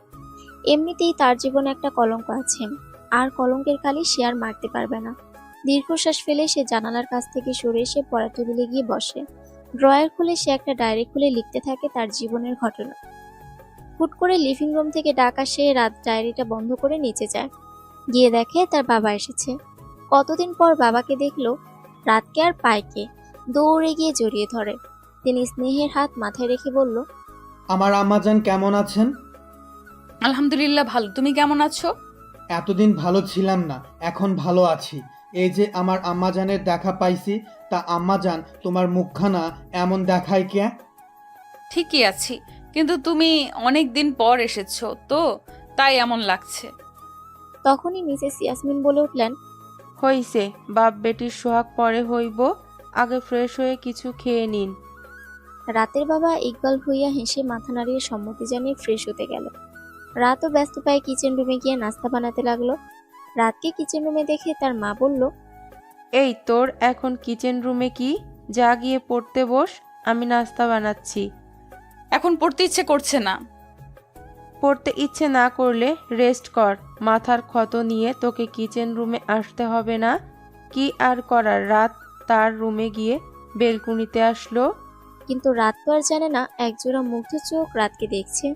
মিসবা রাতের সামনে না আসলেও রাতকে দূর থেকে দেখছে 3 দিন ধরে, যেন রাতের কোনো সমস্যা না হয়। আর ওর চেলা পেলাতে 24 ঘন্টার জন্য কাজে লাগিয়েছে। লিভিং রুম থেকে রাতের ডাক পড়তে রাত ব্যালকনি থেকে দ্রুত পায়ে এসে ব্যালকনি দরজাটা লক করে দিয়ে তারপর সে চলে গেল নিচে। নিচে আসতেই দেখে তার ভাইয়াও চলে আসছে। সে দৌড়ে তাদের দুজনের মাঝখানে গিয়ে বসলো। মাহফুজ রাতের মাথায় চাটি মেরে বলল, একটু আসতে তো আসতে পারিস, যদি পড়ে গিয়ে ব্যথা পাস তখন কি হবে? ভেঙচি কেটে বাবাকে জড়িয়ে ধরলো। মেয়েরা সবসময় আহ্লাদি, আর সেটা যদি হয় বাবা আর ভাই, তাহলে তো কোনো কথাই নেই। ওদের খুনসুটির মাঝে ওদের মা নাস্তা নিয়ে আসলো। কতদিন পর পরিবারের সকলের সাথে সে নাস্তা করছে তার কোনো হিসাবই নেই। আনন্দের এই মুহূর্তে হুট করে ভেসে ওঠে মিসবার মুখটা। পরিবারের সকল অনুষ্ঠানে মিসবা আর প্রিয়া থাকে। 3 দিন ধরে প্রিয়াটারও কোনো খবর নেই, ফোন দিলেও ধরে না। মনে মনে ভাবলো কাল প্রিয়াদের বাড়ি যাবে। কিরে বোন, নাস্তা করছিস না কেন? এই তো করছি। বলে রাত একটু খাবার মুখে তুলে নিল। নাস্তা শেষে রাত তার রুমে এলো। ফোনটা হাতে নিয়ে প্রিয়াকে একটা টেক্সট করলো, বাট প্রিয়া কোনো রিপ্লাই দিল না। বিক্ষিপ্ত মন নিয়ে একটা স্লিপিং পিল নিয়ে ঘুমের অতল গহ্বরে তলিয়ে গেল। ডিনারে ওর বাবা ওকে ডাকতে এসে দেখলো রাত ঘুমিয়ে গেছে। কিছুক্ষণ ওর মাথায় হাত বুলিয়ে দিয়ে তারপর কম্বলটা ভালো করে টেনে দিয়ে দরজাটা টেনে দিয়ে চলে গেল। মিসবাহ, প্রিয়া, হাবিব আর ওর বাবা মা একসাথে বসে ডিনার করছিল। মিসবাহ মুখের খাবারটা শেষ করে বলল, বাবা, একটা কথা ছিল। বাবা, আমি তোমার আর ভাইয়ার সাথে বিজনেসে বসতে চাই। মুহূর্তে যেন সবার মাথায় বাজ পড়ল, বাট প্রিয়া মনে মনে খুশি হলো। ওদের বাবা সাব্বিরুর রহমান ভাত মাখতে মাখতে বললেন, কি কথা? তোমার বয়স এখনো হয়নি, তুমি ছোট, দায়িত্ব নিতে পারবে না। মিসবাহ ডোন্ট কেয়ার ভাব নিয়ে বলল, কি বলো বাবা, কোথায় ছোট? পাকা বিয়ের বয়স হয়েছে, এবং কি বিয়ের পর বাচ্চা কাচ্চা জন্ম দেওয়ার বয়সও হয়েছে। প্রিয়া মিটমিট হাসলো। মিসবাহ কথা শুনে ওদের বাবার কাশি শুরু হলো। মিসবাহ দিকে তাকিয়ে বলল, ফাজিল ছেলে, গুরুজনদের সাথে কিভাবে কথা বলতে হয় জানো না? এখানে সবাই তোমার গুরুজন, বেয়াদব ছেলে একটা। কথাটা বলে তিনি হাতটা ধুয়ে চলে যেতে যেতে বলল, কাল সকালে রেডি হয়ে আমার সাথে অফিসে যাবে, দেখবো কত দায়িত্ব নিতে পারো তুমি। 32 পাটি দাঁত বের করে একটা হাসি দিল মিসবাহ। প্রিয়া ওর কাঁধে একটা থাপ্পড় মেরে বলল, ফাজিল একটা, যা রুমে যা, আমি আসছি, তোর ড্রেসগুলো বের করে রাখ, আমি আয়রন করে দিব। মিসবাহ মাথা নাড়িয়ে চলে গেল রুমের দিকে। প্রিয়া সব কাজ সেরে তার ভাইয়ের রুমে গিয়ে নিজের পছন্দের মতো জামা বের করে আয়রন করে দিয়ে সুন্দর করে গুছিয়ে দিয়ে তারপর রুম থেকে বের হয়ে নিজের রুমে গিয়ে ফোনটা হাতে নিয়ে দেখলো রাতের নাম্বার থেকে মেসেজ। খানিকটা রেগে আছে ইফার প্রতি। সে আর টেক্সটের মেসেজ রিপ্লাই দিল না। বিছানাটা গুছিয়ে সুন্দর করে তারপর সে বিছানায় শুয়ে পড়ল। কিছুক্ষণ এপাশ ওপাশ করতে করতে ঘুমিয়ে পড়ল। রাত খুব সকালে ঘুম থেকে উঠে ফ্রেশ হয়ে গায়ে একটা চাদর জড়িয়ে বাসা থেকে বের হয় প্রিয়াদের বাড়ি যাওয়ার জন্য। সকালের ঠান্ডা পরিবেশে রাত হাঁটতে ভালোই লাগছে। হাঁটতে হাঁটতে চলে আসলো প্রিয়াদের বাড়িতে। কলিং বেলটা চাপতেই ওদের বাড়ির কাজের মেয়েটা দরজা খুলে দেয়। রাত হাসি দিয়ে ভিতরে ঢুকে সোজা প্রিয়ার রুমে চলে যায়। গিয়ে দেখে প্রিয়া মরার মতো ঘুরে ঘুমাচ্ছে। রাত গিয়ে প্রিয়াকে ডাকলো। এই প্রিয়া, প্রিয়া ওঠ। এইভাবে বেশ কয়েকবার ডাকার পর প্রিয়া উঠলো। এত সকালে প্রিয়া রাতকে দেখে ভ্রুজোড়া কুঁচকে ফেললো। রাত টেনে প্রিয়াকে উঠিয়ে নিজেও প্রিয়ার পাশে বসে বলল, কি রে, রেগে আছিস? রাগ করারই তো কথাই, তাই না? রাত মুচকি হেসে বলল, একবার নিজেকে আমার জায়গায় দাঁড় করিয়ে দেখ, তাহলে বুঝবি। প্রিয়া কপাল জোড়া ভাঁজ করে বলল, অতীত সবার জীবনেই থাকে রাত, তার মানে এই না যে সবাই সেই অতীতটাকে আঁকড়ে ধরে বেঁচে থাকবে। জীবন কখনো মানুষকে দ্বিতীয় সুযোগ দেয় না, যদি একবার দেয় তাহলে তা কাজে লাগাতে হয়। এখন তুই ভাব আমি কি ভুল কিছু বলেছি, আর যদি বলিস সমাজ, তাহলে আমি বলবো এমন সমাজের মুখে ঝাঁটা মার, এমন সমাজ লাগবে না। তুই যদি না খেয়ে থাকিস তাহলে কি একবেলা খাবার দিয়ে যাবে তোকে? দিবে না তো, তাহলে সমাজকে কেন এত প্রাধান্য দিবি? আর যদি বলিস পরিবার, তাহলে আমি বলবো তোরা দুজন যদি ঠিক থাকিস তাহলে কোনো বাধাই কিছু না। এখন বুঝলে বুঝপাতা, না বুঝলে তেজপাতা। রাত ফোঁস করে শ্বাস নিয়ে বলল, তোকে একটা কথা বলি, কাউকে বলিস না প্লিজ। ঠিক আছে, বলবো না, বল। এমন না যে তোর ভাইয়ের প্রতি আমার কোনো ফিলিংস নেই, কিন্তু আমি ভয়ে। সেটা প্রশ্রয় দেয়নি। একবার মান সম্মান নিয়ে টানাটানি হয়েছে, আমি চাই না দ্বিতীয়বার সেটা নিয়ে টানাটানি করুক, কেউ আমার চরিত্রের দিকে আঙ্গুল তুলুক। তুই শুধু আমার ভাইয়ের উপর বিশ্বাস রাখ, আমি বলছি না তোকে আমার ভাইয়ের সাথে রিলেশন কর, আমি বলবো তুই আমাদের ঘরের বউ হয়ে আয়। রাত একটু ম্লান হাসলো, যেন তার হাসিতে না পাওয়ার আক্ষেপ কষ্ট রয়েছে। কি হয়েছে হঠাৎ এমন হাসি? এমনি হাসলাম, থাক তুই, আমি যাই, তোর সাথে কথা বলার ছিল তাই বলতে এলাম। চলে যাচ্ছিস? আমার ভাইয়ের কথাটা ভাববি না? তোর ভাইকে আল্লাহ হাতে ছেড়ে দিছি, যদি কিসমতে থেকে থাকে তাহলে আমি তোদের ঘরেরই বউ হব। কিছু খেয়ে যাবি না? খালি মুখে চলে যাবি? আমি এখন যাই। আজ কলেজে যাবি তো? যাব। আসছি বলে চলে যেতে নিলে হুট করে দেখা হয় মিসবার সাথে। চোখাচোখি হতে চোখ নামিয়ে চলে যেতে নিলে মিসবা বলল, মিস লেখিকা, তুমি একা যাবে? আমি একটু তোমার সাথে যাই, তোমাকে এগিয়ে দিয়ে আসি। মিসবা মনে করেছিল রাত না করবে, কিন্তু মিসবাকে ভুল প্রমাণ করে দিয়ে রাত বলল, বাহ, পারমিশন কবে থেকে নেওয়া শুরু করলে মিসবা? আমাকে কিস করার আগে তুমি পারমিশন নিছিলা? বলে চলে যেতে নিলে মিসবা মাথা চুলকে ঠোঁট কামড়িয়ে হেসে তারপর রাতের সাথে সাথে গেল। ঠান্ডা আবহাওয়া দুইজন হাঁটছে। মিসবাহ খুব ইচ্ছে করছে রাতের হাতটা ছুঁয়ে দিতে, কিন্তু নিজের ইচ্ছাটাকে দমিয়ে নিয়ে বলল, মিস লেখিকা জানো, আজ থেকে আমি অফিস জয়েন করব। বিস্মিত নয়নে তাকালো মিসবার পানে রাত।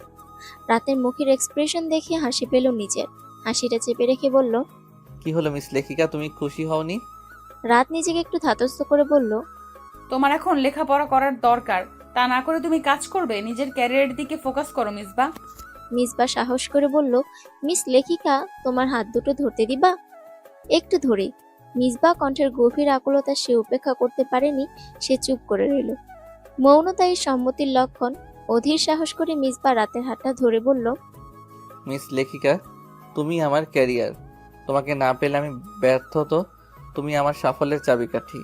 তুমি ভয় পাইও না মিস লেখিকা, তুমি আমার বউ হইবা। আমি এতটা ভালো মানুষ না। আমার রন্ধনে রন্ধনে শয়তানি। আমি নায়ক বাপ্পারাজের মতো বলতে পারবো না, চাচা হেনা কোথায়, বাড়িঘরে তো সাজানো কেন। তারপর না গাইতে পারবো রিয়াজের মতো, ও প্রিয়া তুমি কোথায়। আমার তুমিটাকেই লাগবে। রাত ফিক করে হেসে দিয়ে বলল, ফাজিল বেটা, সরো, আমি বাসায় যাব। সাবধানে অফিস যেও। আল্লাহ হাফেজ। বলে রাত চলে গেল, কিন্তু পিছনে রেখে গেল একটা তৃষ্ণার্ত চোখ, যাকে দেখার জন্য প্রতিনিয়ত কাতর হয়। মিসবা ততক্ষণ তাকিয়ে রইল যতক্ষণ না ওকে দেখা যায়। দেখা শেষ তো সে বাড়ির পথে হাঁটা দিল। রাতের বাবা মা ভাই সবাই মিলে ব্রেকফাস্ট করছে। ব্রেকফাস্ট করতে করতে রাতের বাবা বলল, মা, রাত তোমার সাথে কথা ছিল। কিছুকাল রাতে তুমি ঘুমিয়ে পড়ায় আমি আর বলতে পারিনি। বলো। তিনি একটু চুপ থেকে তারপর বলতে শুরু করলো, দেখো, আমাদের তো বয়স হচ্ছে, এইবার তোমার ভবিষ্যৎটা একটু সিকিওর করতে চাই। রাত বলে উঠল, সিকিউর মানে? কিরকম সিকিউর?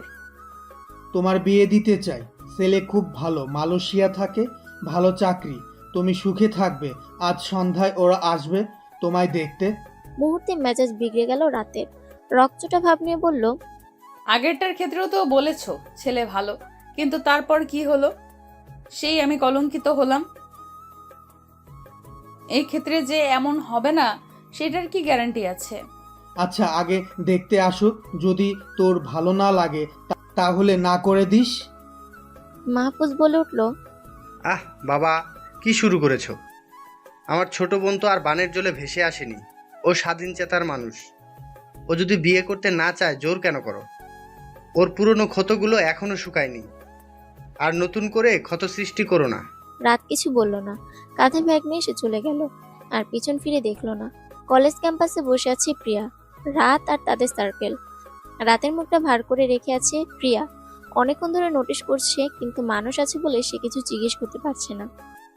বেল বাজাতে সবাই ক্লাসরুমে গেল। ক্লাসরুমেও রাতের মনোযোগ নেই, মনমরা হয়ে বসে আছে। অবশেষে ক্লাস শেষ হলো। ক্লাস শেষ হতে রাত সহ সবাই ক্যান্টিনে গেল। সকাল থেকে মাথাটা যন্ত্রণা করছে, এখন একটু কফির দরকার। সবার জন্য কফি আর স্যান্ডউইচ অর্ডার দিল। প্রিয়া রাতকে ফিসফিস করে বলল, কি হয়েছে তোর, এমন চুপচাপ কেন? রাত একটু হাসার চেষ্টা করে বলল, কিছু না, জাস্ট এমনি সকাল থেকে মাথা ব্যথা তো তাই। এখন কফি খেলে ঠিক হয়ে যাবে। প্রিয়া আর কথা বাড়ালো না, সে সবার সাথে আড্ডায় মেতে উঠল। অবশেষে কফি আর স্যান্ডউইচ আসলো। রাত কফির মগটা হাতে নিয়ে চুমুক দিল। এর মধ্যে রাতের ফোনটা বেজে উঠলো। দেখলো ওর মা ফোন করেছে। ওর মা ওকে দ্রুত বাসায় যেতে বলল। রাত ফোনটা ব্যাগে ভরে তারপর সবার কাছ থেকে বিদায় নিয়ে বাড়ির দিকে রওনা দিল। আজ অফিসের প্রথম দিন। মিসবা প্রথম দিনই তার দায়িত্ব পড়লো একটা মিটিংয়ে। মিসবা মিটিং রুমে এসে ফাইল দেখছে। ফাইল দেখে সবকিছু ভালো করে বুঝে নিয়ে তারপর মিটিং স্টার্ট করলো। মিটিংয়ে ডিলটা ফাইনাল হলো। ডিলটা ফাইনাল হতে মিসবা বের হয়ে গেল মিটিং রুম থেকে। তারপর নিজের কেবিনে বসে কিছু ফাইল দেখতে থাকলো। একটু পর ওর বাবা ওর কেবিনে এসে চা টেনে বসে বলল, আমি খুব খুশি হয়েছি মিসবা। প্রথম দিনেই তুমি লাজবাব দিলে। I am Impress my child. Misba একটু হাসলো, তারপর বলল, আমি তো আগেই বলেছিলাম যে আমি দায়িত্ব নিতে পারবো, কিন্তু আপনি বিশ্বাস করেননি। এখন করলেন তো। তিনি হাস্যোজ্জ্বল মুখে বললেন, যাও, এখন বাসায় যাও, আর কাজ করতে হবে না। আর ফাইলগুলো নিয়ে যাও, রাতে দেখে নিও। মিসবা মাথা নাড়িয়ে সম্মতি জানালো। তিনি কেবিন থেকে বের হয়ে গেলেন। মিসবা ফাইলগুলো নিয়ে অফিস থেকে বের হয়ে বাসার দিকে রওনা দিল। দুপুরে খেয়ে রাতে বারান্দায় গিয়ে দাঁড়ালো। জীবনের মায়াজালে জড়িয়ে গেছে রাত। এখান থেকে বের হওয়ার রাস্তা জানা নেই। যদি জানা থাকতো তাহলে কবেই রাস্তা বের করে পালিয়ে যেত। ওর ভাবনার মাঝে ফোন আসতে যে বিরক্ত চোখ মুখ কুচকে ফেললো। ফোনটা হাতে নিয়ে রুমে আসলো। ফোনটা হাতে নিয়ে দেখে মিসবা কল করেছে। মিসবা কল দেখে আজ অজান্তেই রাতের বুকটা কেমন কেঁপে উঠলো। ধুরু ধুরু বুকে সে ফোনটা রিসিভ করে কানে ফোনটা ধরতে মিসবা বলল, মিস লেখিকা কেমন আছো? দুপুরে খেয়েছো? রাত একটু হেসে বলল, খেয়েছি, এখন ব্যালকনিতে ছিলাম, তোমার ফোন পেতে চলে আসলাম। মিস লেখিকা আবার আসবে তুমি বেলকনিতে? আমার ক্লান্ত মনটা তোমায় দেখে প্রশান্তি পাবে। কি নিদারুণ! আবদার কণ্ঠে কেমন আকুলতা সে না করতে পারেনি। রাত কানে ফোন নিয়ে ব্যালকনিতে চলে গেল। গিয়ে দেখলো মিসবা দাঁড়িয়ে আছে, চোখে মুখে ক্লান্তি ছাপ স্পষ্ট। বুঝলে মিস লেখিকা, যদি দেখি তোমার মুখ হারাই বুকে ব্যথার দুঃখ। মিস লেখিকা। বলো, শুনছি। ঠিক আছো তুমি? কেমন যেন মন মরা লাগছে। রাত একটু মুচকি হেসে বলল, কিছু না, আমি ঠিক আছি। অফিস থেকে এসেছে, যাও বাসায় যাও, গিয়ে ফ্রেশ হয়ে খেয়ে রেস্ট করো। ঠিক আছে মিস লেখিকা, তুমি সাবধানে থেকো। আল্লাহ হাফিজ বলে ফোনটা কেটে দিয়ে সে চলে গেল। মিসবা চলে যাওয়ার পর রাত একটা দীর্ঘশ্বাস নিল। তারপর ব্যালকনি ছেড়ে চলে আসলো রুমে। রুমে এসে দরজাটা লক করে দিয়ে সে ঘুমিয়ে পড়ল। সন্ধ্যায় দরজার নকের শব্দে ঘুম ভাঙে রাতের। বিছানা থেকে নেমে রুমের লাইটটা জ্বালিয়ে দরজাটা খুলে দিতেই ওর মা হুড়মুড়িয়ে রুমে ঢুকলো। ওনার হাতে শাড়ি আর গয়নার বাক্স ছিল। তিনি বিছানার উপর রেখে দিয়ে বললেন, একটু পরে তোকে দেখতে আসবে, তুই তাড়াতাড়ি ফ্রেশ হয়ে তৈরি হয়ে নে। মা, আমি এখন বিয়ে করতে পারবো না, একটু বোঝার চেষ্টা করো। মারে, তোর তো বিয়ের বয়স হচ্ছে, এখন যদি বিয়ে না দেই তাহলে সমাজের কাছে কি বলবো, আর আল্লাহর কাছেই বা কি জবাব দিব? আমরা জীবিত থাকা অবস্থায় তোর একটা গতি করে দিয়ে আমরা মরেও শান্তি পাবো। রাত আর কিছু বলল না, চুপ করে রইল। উনিও আর কথা না বলে চলে গেল। রাত ওয়াশরুমে গেল ফ্রেশ হতে। ফ্রেশ হয়ে এসে শাড়ি পরে নিল, আর কিছু গায়ে মাখিনি, কোনো সাজসজ্জাও না। মনটা তার বিষাক্ত হয়ে আছে। ফোনটা হাতে নিয়ে গল্প লেখা শুরু করলো। একমাত্র গল্প লেখাতেই সে শান্তি পায়। গল্প লেখা শেষ করে এসে পোস্ট করে ফোনটা রাখতেই লিভিং রুম থেকে হাসির শব্দ শোনা যাচ্ছে। তার মানে মেহমানরা এসে গেছে। চোখ বন্ধ করে নিয়ে গম্ভীর নিঃশ্বাস নিতেই চোখের সামনে মিসবার মুখটা ভেসে উঠল। ফট করেই রাত চোখটা খুলে ফেলল। রাতের মা এসে রাতের মাথায় ঘোমটা দিয়ে রাতকে নিয়ে গেল লিভিং রুমে। রাতকে বসিয়ে দিল সোফাতে। রাত মাথা নিচু করে বসে আছে। যেই ছেলেটা দেখতে এসেছে তার নাম আবির আদনান। ছেলেটার পরিবারের থেকে মা, বাবা, ভাই এসেছে। ছেলেটা বিদেশে থাকে, পেশায় একজন ডাক্তার। ছেলেদের পরিবারের সকলে রাতকে পছন্দ হলো। ওদের পরিবার থেকে রাতের হাতে আংটি পরিয়ে দিল। আংটি পরানো হলে ইফাকে ইফার মা রুমে নিয়ে আসে। ইফা বিছানার উপর বসে এক দৃষ্টিতে আংটিটার দিকে তাকিয়ে রইল। একবারের জন্য তার অনুমতি নেওয়ার প্রয়োজন মনে করল না কেউ। মেহমানরা সবাই চলে গেল। রাত রুমের দরজা বন্ধ করে বসে আছে, আর রুম থেকে বের হয়নি। মিসবা তার রুমে বসে অফিসের ফাইলগুলো দেখছিল। ঠিক সেই সময় তার ফোনে মেসেজের শব্দ টু করে উঠল। মিসবা ফোনটা হাতে নিয়ে মেসেজ অপশনটা বের করে মেসেজটা চেক করতেই মেজাজটা গরম হয়ে গেল। নিজের রাগটা সংযত করে রাখতে চাইলেও সে পারছে না। সে কাজ ফেলে রেখেই বাড়ি থেকে বের হয়ে গেল। খুব স্পিডে বাইক চালাচ্ছে, কোনো কিছুর খেয়াল নেই। ব্যস্ত রাস্তা পেরিয়ে অবশেষে সে তার গন্তব্যে এলো। বাইকের ওপর বসে কল দিল রাতকে। মিসবার নাম্বারটা দেখে ইফা রিসিভ করেনি। রিসিভ করে আর কি বা বলতো? ইফার কাছে তো আর দেওয়ার মতন কোনো উত্তর নেই। হুট করে ফোনটা বন্ধ করে একটা মেসেজ করলো। মেসেজটা দেখেই রাতের চোখ বড় বড় হয়ে গেল। এখানে রাত ও ইফা একই ব্যক্তি। নায়িকাকে বেশিরভাগ সময় রাত নামে উপস্থাপন করা হয়, মাঝে মাঝে ইফা নামে। তুমি যদি ফোনটা না ধরো তাহলে আমি এখনই বেলকনি টপকে তোমার রুমে আসবো। বুঝে নিও মিস লেখিকা, আমি যেটা বলি ওটাই কিন্তু করি। এখন তুমি বুঝে নাও। ইফা গলাতে স্কার্ফ বেঁধে নিয়ে চুপিসারে রুম থেকে বেরিয়ে নিচে নামে। রাতকে নিচে নামতে দেখে মিসবা একটা স্বস্তির নিঃশ্বাস ফেলে। রাত ধীর পায়ে মিসবার সামনে এসে দাঁড়ালো। মিসবা এক পলকে রাতের দিকে তাকিয়ে তারপর আকাশের পানে তাকিয়ে বলল, মিস লেখিকা, আমার ভালোবাসাকে এত অবজ্ঞা কেন করো? একটুও কি ভালোবাসা যেত না আমায়? বয়স কম তো কি হয়েছে? এতটাও কম নয় যে তোমার বিয়ে করা যাবে না। বিয়ে করার বয়সটা তো হয়েছে। আজ তোমায় দেখতে আসবে বলনি কেন? কি মনে করেছিলে আমি জানতে পারবো না? মিসবা একটু হেসে বলল, আমি মিসবাউর রহমান, আকাশে থাকি আর পাতারে থাকি। তোমার খবর আমার কাছে ঠিক পৌঁছাবে। নাও এখন বাইকে ওঠো। কেন? কোথায় যাবে? আমি তোমার সাথে কোথাও যাব না। বুঝতে পেরেছো? রেগে ওঠে মিসবা। রেগে গিয়ে রাতের চুলের মুঠি ধরে বলল, আমি ভালো ব্যবহার করতে চাইছি, খারাপ ব্যবহার না। ভুলেও আমার খারাপ ব্যবহারটা তুমি আনিও না। যদি একবার এসে পড়ে তাহলে কি করব জানি না। সো কথা না বাড়িয়ে চুপচাপ বাইকে উঠে বসো। রাত মাথা নিচু করে বাইকের পেছনে উঠে বসলো। রাত বাইকের পেছনে উঠে বসতেই বাইকটা জোরে টান দিল। পেছনে পড়ে রইল রাতের বাড়ি। মিসবা, কোথায় যাচ্ছি আমরা? মিসবা বাইক চালাতে চালাতে জাহান নামের চৌরাস্তায়। মিসবা, অতিরিক্ত হচ্ছে কিন্তু। তোমার মনে হয় না তুমি একটু বেশি বেশি করছো? না, মনে হচ্ছে না। এখন চুপ থাকো, যখন সময় হবে দেখে নিও কোথায়। আছি, এখন চুপ থাকো প্লিজ। বাইক চলছে নিজের মতো সাই সাই করে, পেছনে সব ফেলে যাচ্ছে। রাত মনে অস্থিরতা নিয়ে বাইকে বসে আছে। কোথায় যাচ্ছে জানা নেই। ফোঁস করে একটা শ্বাস নিল। কাজ অফিসের ভেতরে বসে আছে রাত, মিসবা, নীল, প্রিয়া আর 2-1 তাদের সবাইকে দেখে কি বলবে বা কি রিয়াক্ট করবে জানা নেই। ওরা যে বিয়ের প্ল্যান করেছে সেটা জানতও না। রাত প্রিয়ার দিকে তাকিয়ে বলল, প্রিয়া প্লিজ একটু বুঝ, বাড়ির সবাইকে কি বলবো? ওদের মাথা নিচু হয়ে যাবে। আজ আমার এঙ্গেজমেন্ট হয়ে গেছে, প্লিজ। মিসবা রাতের হাতটা শক্ত করে ধরে বলল, মিস লেখিকা, ভয় নেই। তোমার গায়ে এক ফোঁটাও কলঙ্ক কালে লাগতে দেব না। সব কলঙ্ক আমি আমার গায়ে লেপে নিব, তুমি একটু ভরসা করো। অবশেষে তাদের বিয়েটা হয়ে গেল। সবাই একসাথে আলহামদুলিল্লাহ বলে উঠল। মিসবার ফ্রেন্ডগুলো মিসবাকে কংগ্রেস করলো।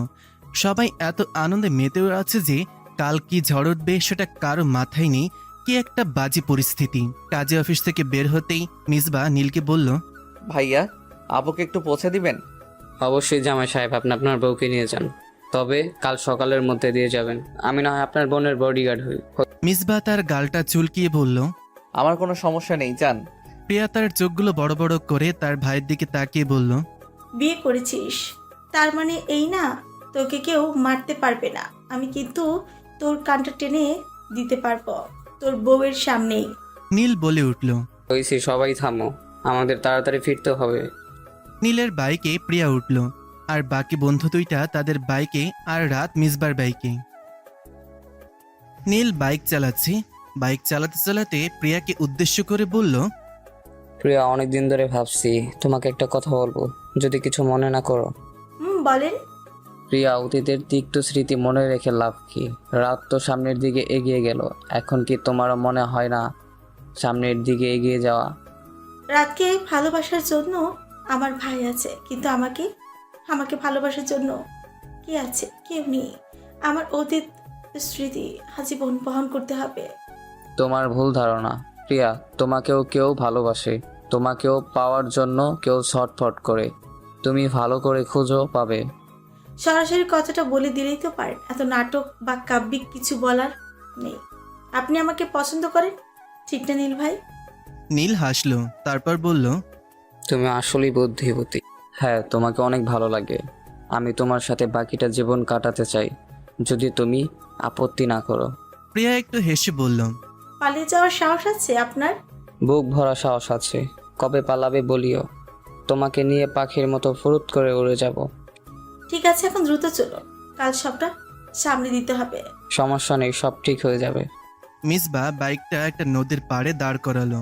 রাত বাইক থেকে নেমে একটা ভাঙা ডিঙিতে বসলো। চারিদিক কেমন নিলিবিলি, হিমশীতল ঠান্ডা। একটু পর ওর পাশে মিসবাও বসলো। দুজন নিশ্চুপ, মুখে কোনো কথা নেই। নীরবতা ভেঙে মিসবা বলল, মিসেস লেখিকা, একটা কথা কি জানো? আমি ছোট থেকেই জেদি আর একরোগা, আর যেইটা আমার ভালো লাগে সেটা আমি আমার করেই রাখি, কাউকে দেই না। আর তুমি হচ্ছ আমার হৃদয়ের বেড়ে ওঠা এক শুভ্র ভালোবাসার দহন। 1 বছর ধরে তোমাকে পাওয়ার জন্য কত অপেক্ষা করেছি তুই জানোই না। রোজ তোমায় নিয়ে কত শত ডায়েরি লিখেছি, তার কোনো ইহত্যা নেই। তোমাকে যত্ন সহকারে আগলে রেখেছি। আমার প্রথম অনুভূতিও তুমি, প্রথম ভালোবাসাও তুমি। জীবনভর তোমাকেই চাই। রাত একটু দীর্ঘশ্বাস নিয়ে বলল, মিসবা, এমনটা নয় যে আমি তোমাকে পছন্দ করি না। তুমি ছেলে হিসেবে খারাপ না, তবে আমি তোমাকে বারবার না করার পরও গত 1 বছর ধরে পাগলের মতো ভালোবেসেছো, আগলে রেখেছো। আমি তোমার কাছে কৃতজ্ঞ, কিন্তু আমি তোমাকে এইসব ঝামেলাতে জড়াতে চাইনি। বাট সেই তুমি জড়িয়েই গেছো। আমি ভাবছি কালকের কথা, তোমার পরিবার আমার পরিবার কিভাবে রিয়াক্ট করবে এটা ভেবে।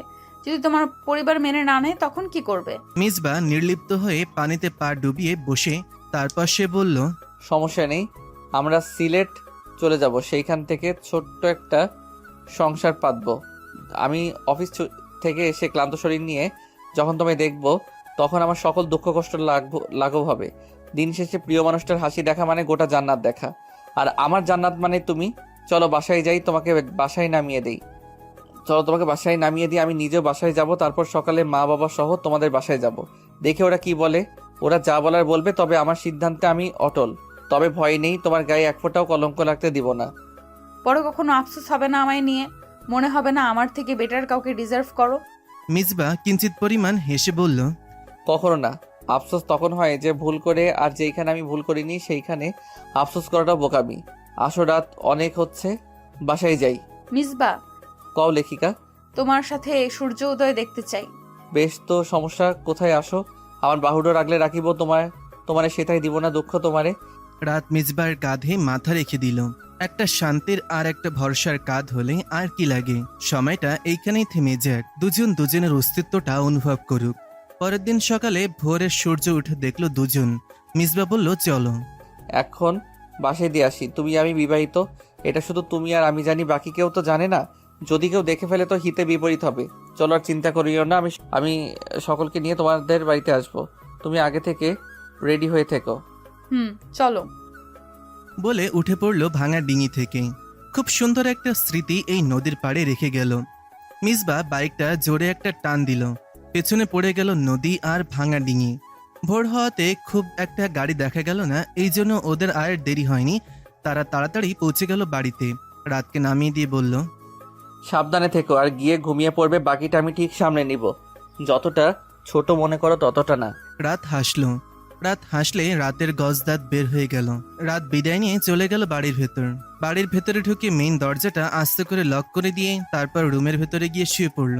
মিসবা তার বাইকটা পার্কিং এরিয়াতে রেখে তারপর চুপিসারে বাড়িতে ঢুকে মেইন ডোরটা আটকে দিয়ে নিজের রুমে গিয়ে ধপাস করে শুয়ে পড়ে। আপাতত কাজ আর নাই, যা আছে সকালে। ঘুমিয়ে গেল দুই প্রান্তের দুইটা মানুষ। ঘড়ির কর্কশ অ্যালার্মে ঘুম ভাঙে মিসবার। দেখে 9টা বাজে। তাড়াতাড়ি ঘুম থেকে উঠে ফ্রেশ হয়ে তারপর ব্রেকফাস্ট টেবিলে গিয়ে সবাইকে বলল, তোমাদের সাথে আমার কথা আছে, আর কথাটা খুব দরকারি। মিসবার বাবা খাবারটা সবে মুখে দিতে গিয়েছিল। মিসবার কথা শুনে খাবারটা হাতে নিয়ে ওর দিকে তাকিয়ে বলল, বলো, শুনছি। বাবা, আমি প্রিয়া আপুর বান্ধবী রাতকে কাল রাতে বিয়ে করেছি। মুহূর্তে যেন সবার মাথায় বাজ পড়ে গেল। মিসবার বাবা রেগে গিয়ে বলল, মিসবা, এ তোমার রসিকতা? তোমার কেন মনে হচ্ছে যে আমি রসিকতা করছি? বিশ্বাস না হলে আপু জিজ্ঞেস করো, আপু তো ছিল আমার সাথে।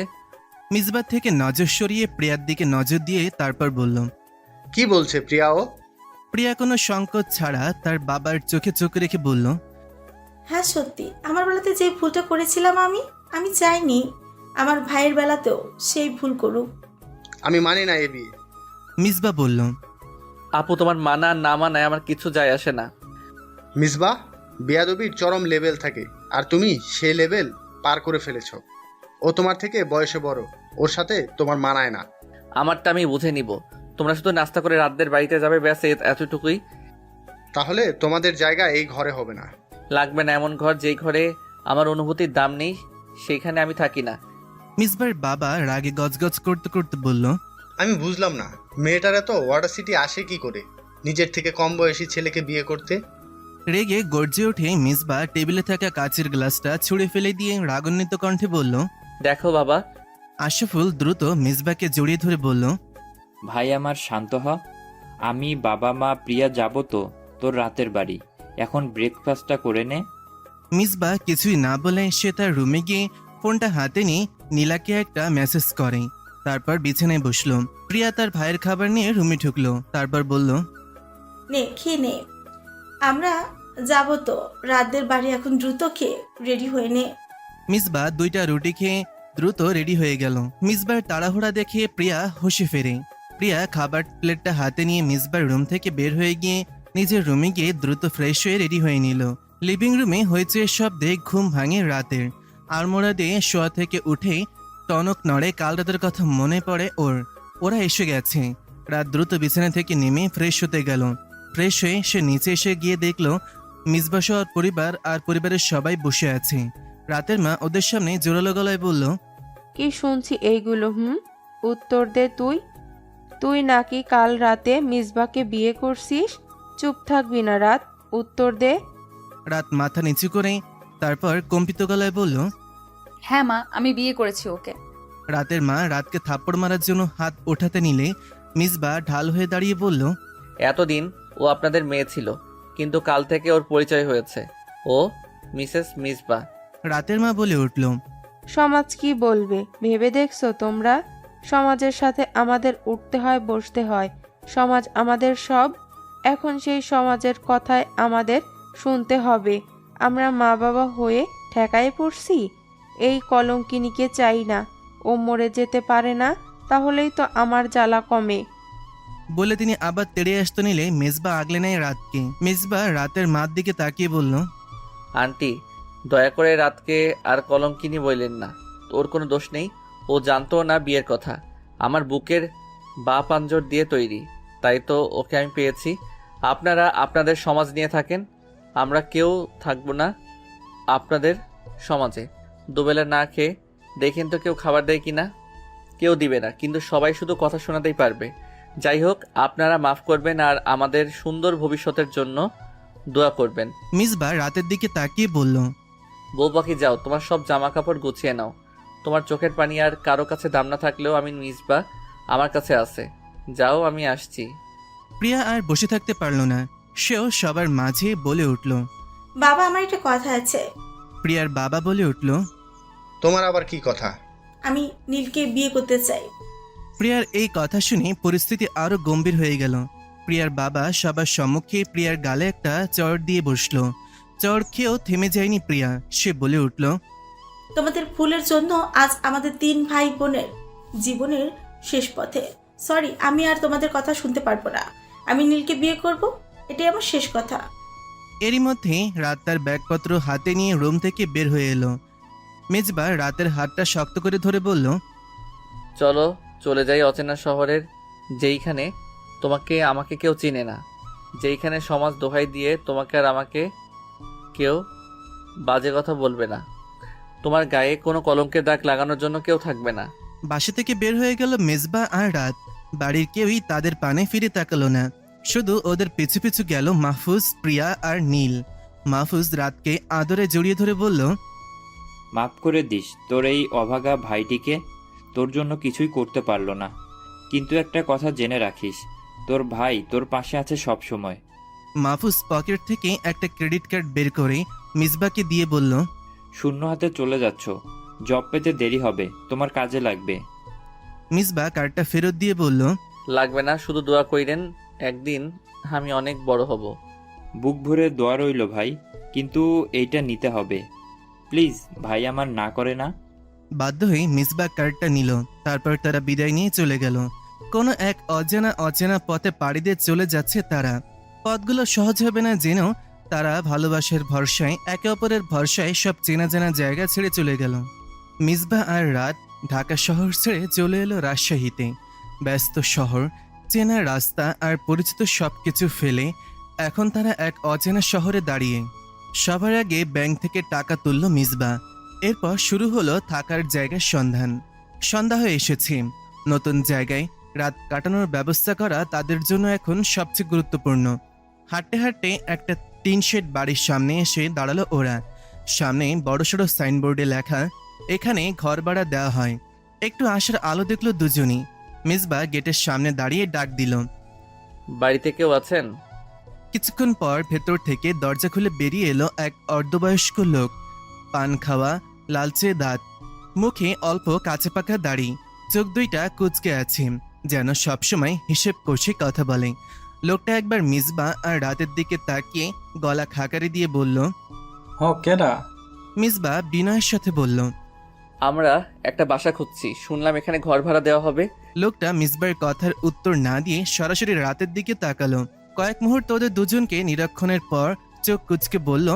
বিয়া কইরা আসছেন তো? না হইলে ঘর ভাড়া দিব না, আমাকে বাড়িতে এইসব নিয়ম নাই। মিসবা কোনো দ্বিধা না করে শান্ত গলায় উত্তর দিল। আমরা স্বামী স্ত্রী, কাগজপত্র লাগলে দেখাতে পারবো।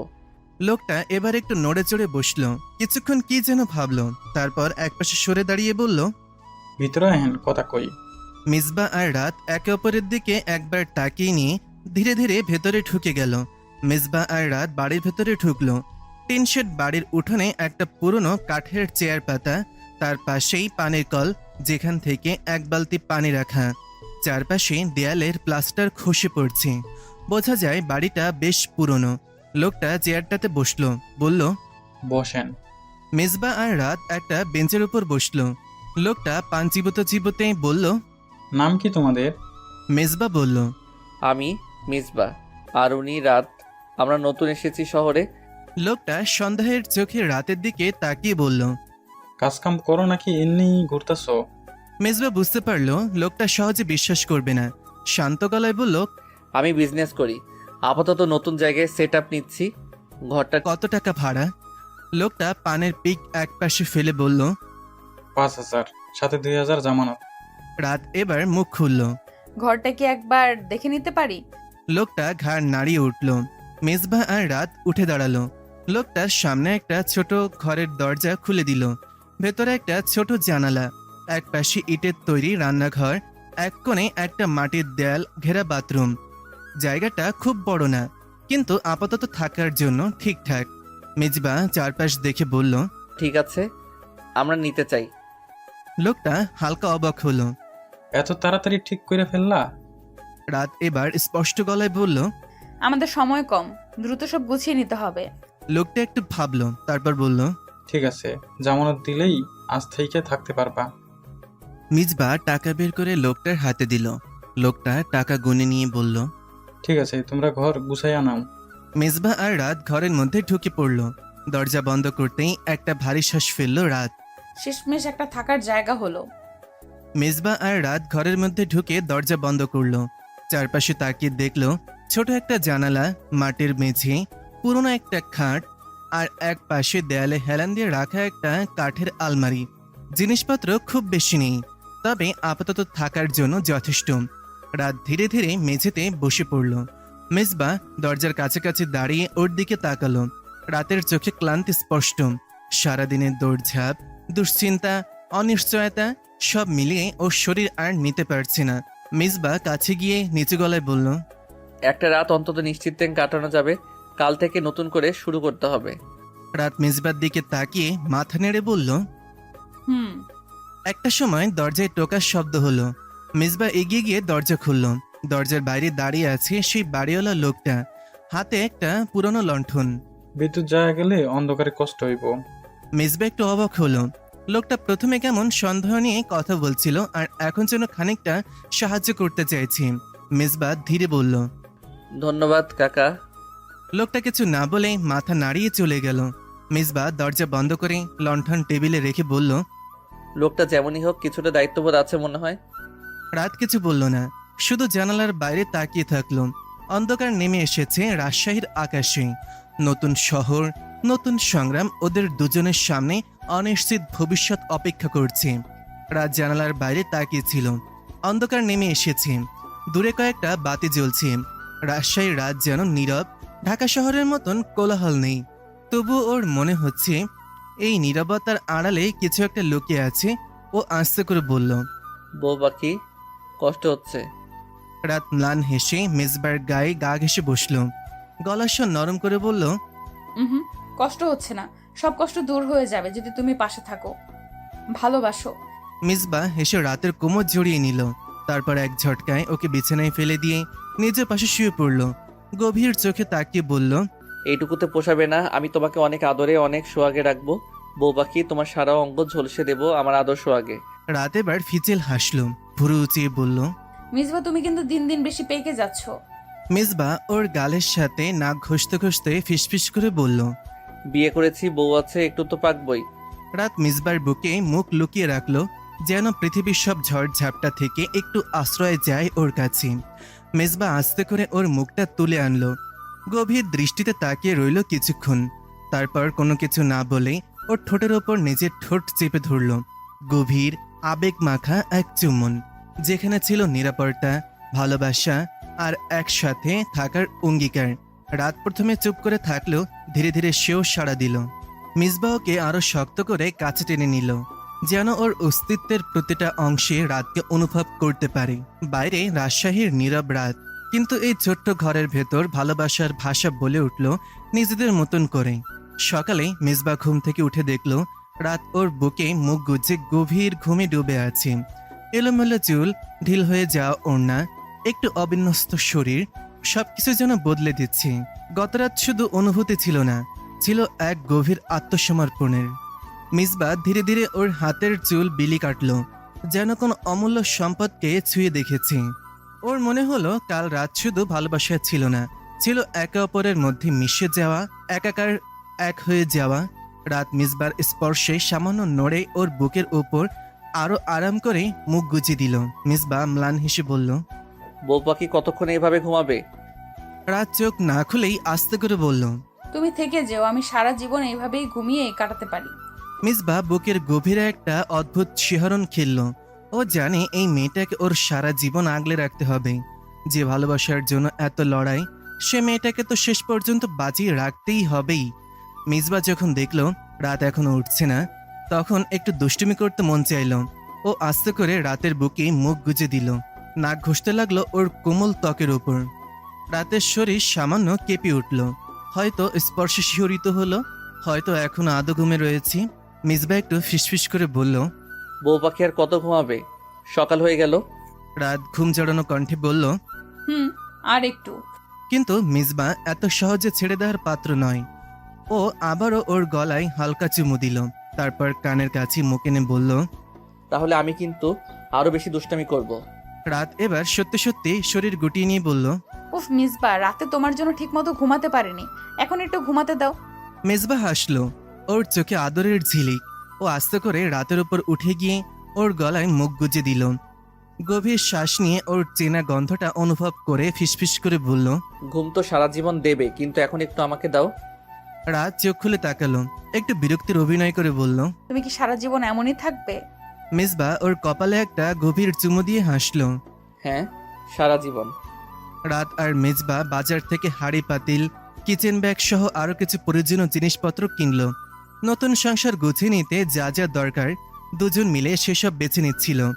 মিসবা এক হাতে ব্যাগ ধরে আরেক হাতে রাতের হাতটা শক্ত করে ধরে রেখেছে, যেন অচেনা শহরে ওর নিরাপত্তা ঠিক থাকে। বাজার শেষ করে দুজন একটা ভ্যানে উঠল। হাঁপিয়ে ওঠার মতন অবস্থা, তবু মনে এক অদ্ভুত আনন্দ। রাতের জীবনে এইটাই প্রথম ভ্যানে ওঠা। চারপাশে শহুরে কোলাহল, রাস্তায় মানুষের ছুটে চলা, আর নিজেদের নতুন সংসারের স্বপ্ন, সবকিছু মিলে ওর কাছে একটা রঙিন মায়ের মতন লাগছিল। ভ্যান চলতে শুরু করতেই রাত ধীরে ধীরে মেজবার কাঁধে মাথা রাখলো। বাতাসে উঠতে থাকা চুল সরিয়ে মেজবা ওর কপালে আলতো করে হাত রাখলো। রাত চোখ বন্ধ করে মৃদুস্বরে বলল, আচ্ছা মিসবা, এটা কি সত্যি নাকি শুধু আমার একটা স্বপ্ন? মেজবা এক মুহূর্তে রাতের শান্ত মুখের দিকে তাকিয়ে থাকলো, তারপর ওর চুলে নরম করে চুমু খেয়ে বলল, সব সত্যি বউ পাখি, আমাদের গল্পের প্রতিটা মুহূর্ত, প্রতিটা ছোঁয়া, প্রতিটা অনুভূতি সব সত্যি। রাত মৃদু হাসলো। মিসবা ওর হাতটা শক্ত করে ধরে বলল, আসলে আমি এই সত্যিটাকে সারা জীবন আঁকড়ে ধরে রাখতে চাই। আমিও।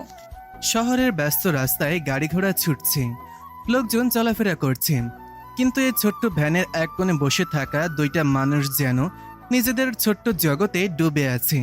তাদের জন্য যেন সময় থমকে গেছে, শুধু থেকে গেছে এক চিরস্থায়ী অনুভূতি, ভালোবাসা। ভ্যান শহরের ব্যস্ত রাস্তাগুলো পেরিয়ে ধীরে ধীরে তাদের বাসার কাছে এসে থামলো। মিসবা এক হাতে বাজারের ব্যাগগুলো ঠিকঠাক করে ধরলো, আরেক হাতে রাতের হাতটা আগের মতোই শক্ত করে ধরে রাখলো, যেন এই হাতটা কোনো দিনও ছাড়বে না। বাসার গেটে এসে মেজবা দরজা খুলল। রাত ভেতরে ঢুকতে একটা প্রশান্তির শ্বাস ফেলল। নতুন সংসার, নতুন জীবন, সবকিছু এখনো স্বপ্নের মতন মনে হচ্ছে। মিসবা ব্যাগগুলো টেবিলে রাখলো, আর রাত ধীরে ধীরে ঘরটা দেখতে লাগলো। হঠাৎই মিসবা ওর কোমর পেছন থেকে জড়িয়ে ধরল। রাত চমকে উঠে বলল, এই কি করছো? ছাড়ো বলছি, কত কাজ বাকি আছে। মিসবা ওর ঘাড়ে মুখ গুজে দিয়ে বলল, আমাদের স্বপ্নের সংসার দুজন মিলে সাজাবো, একটু থাকি না বউ পাখি, তোমার মাঝে শান্তি খুঁজে পাই। মিসবা একটু পর রাতকে ছেড়ে দিল। রাত আর মিসবা মিলে রান্নাঘরটা গুছিয়ে নিচ্ছিল।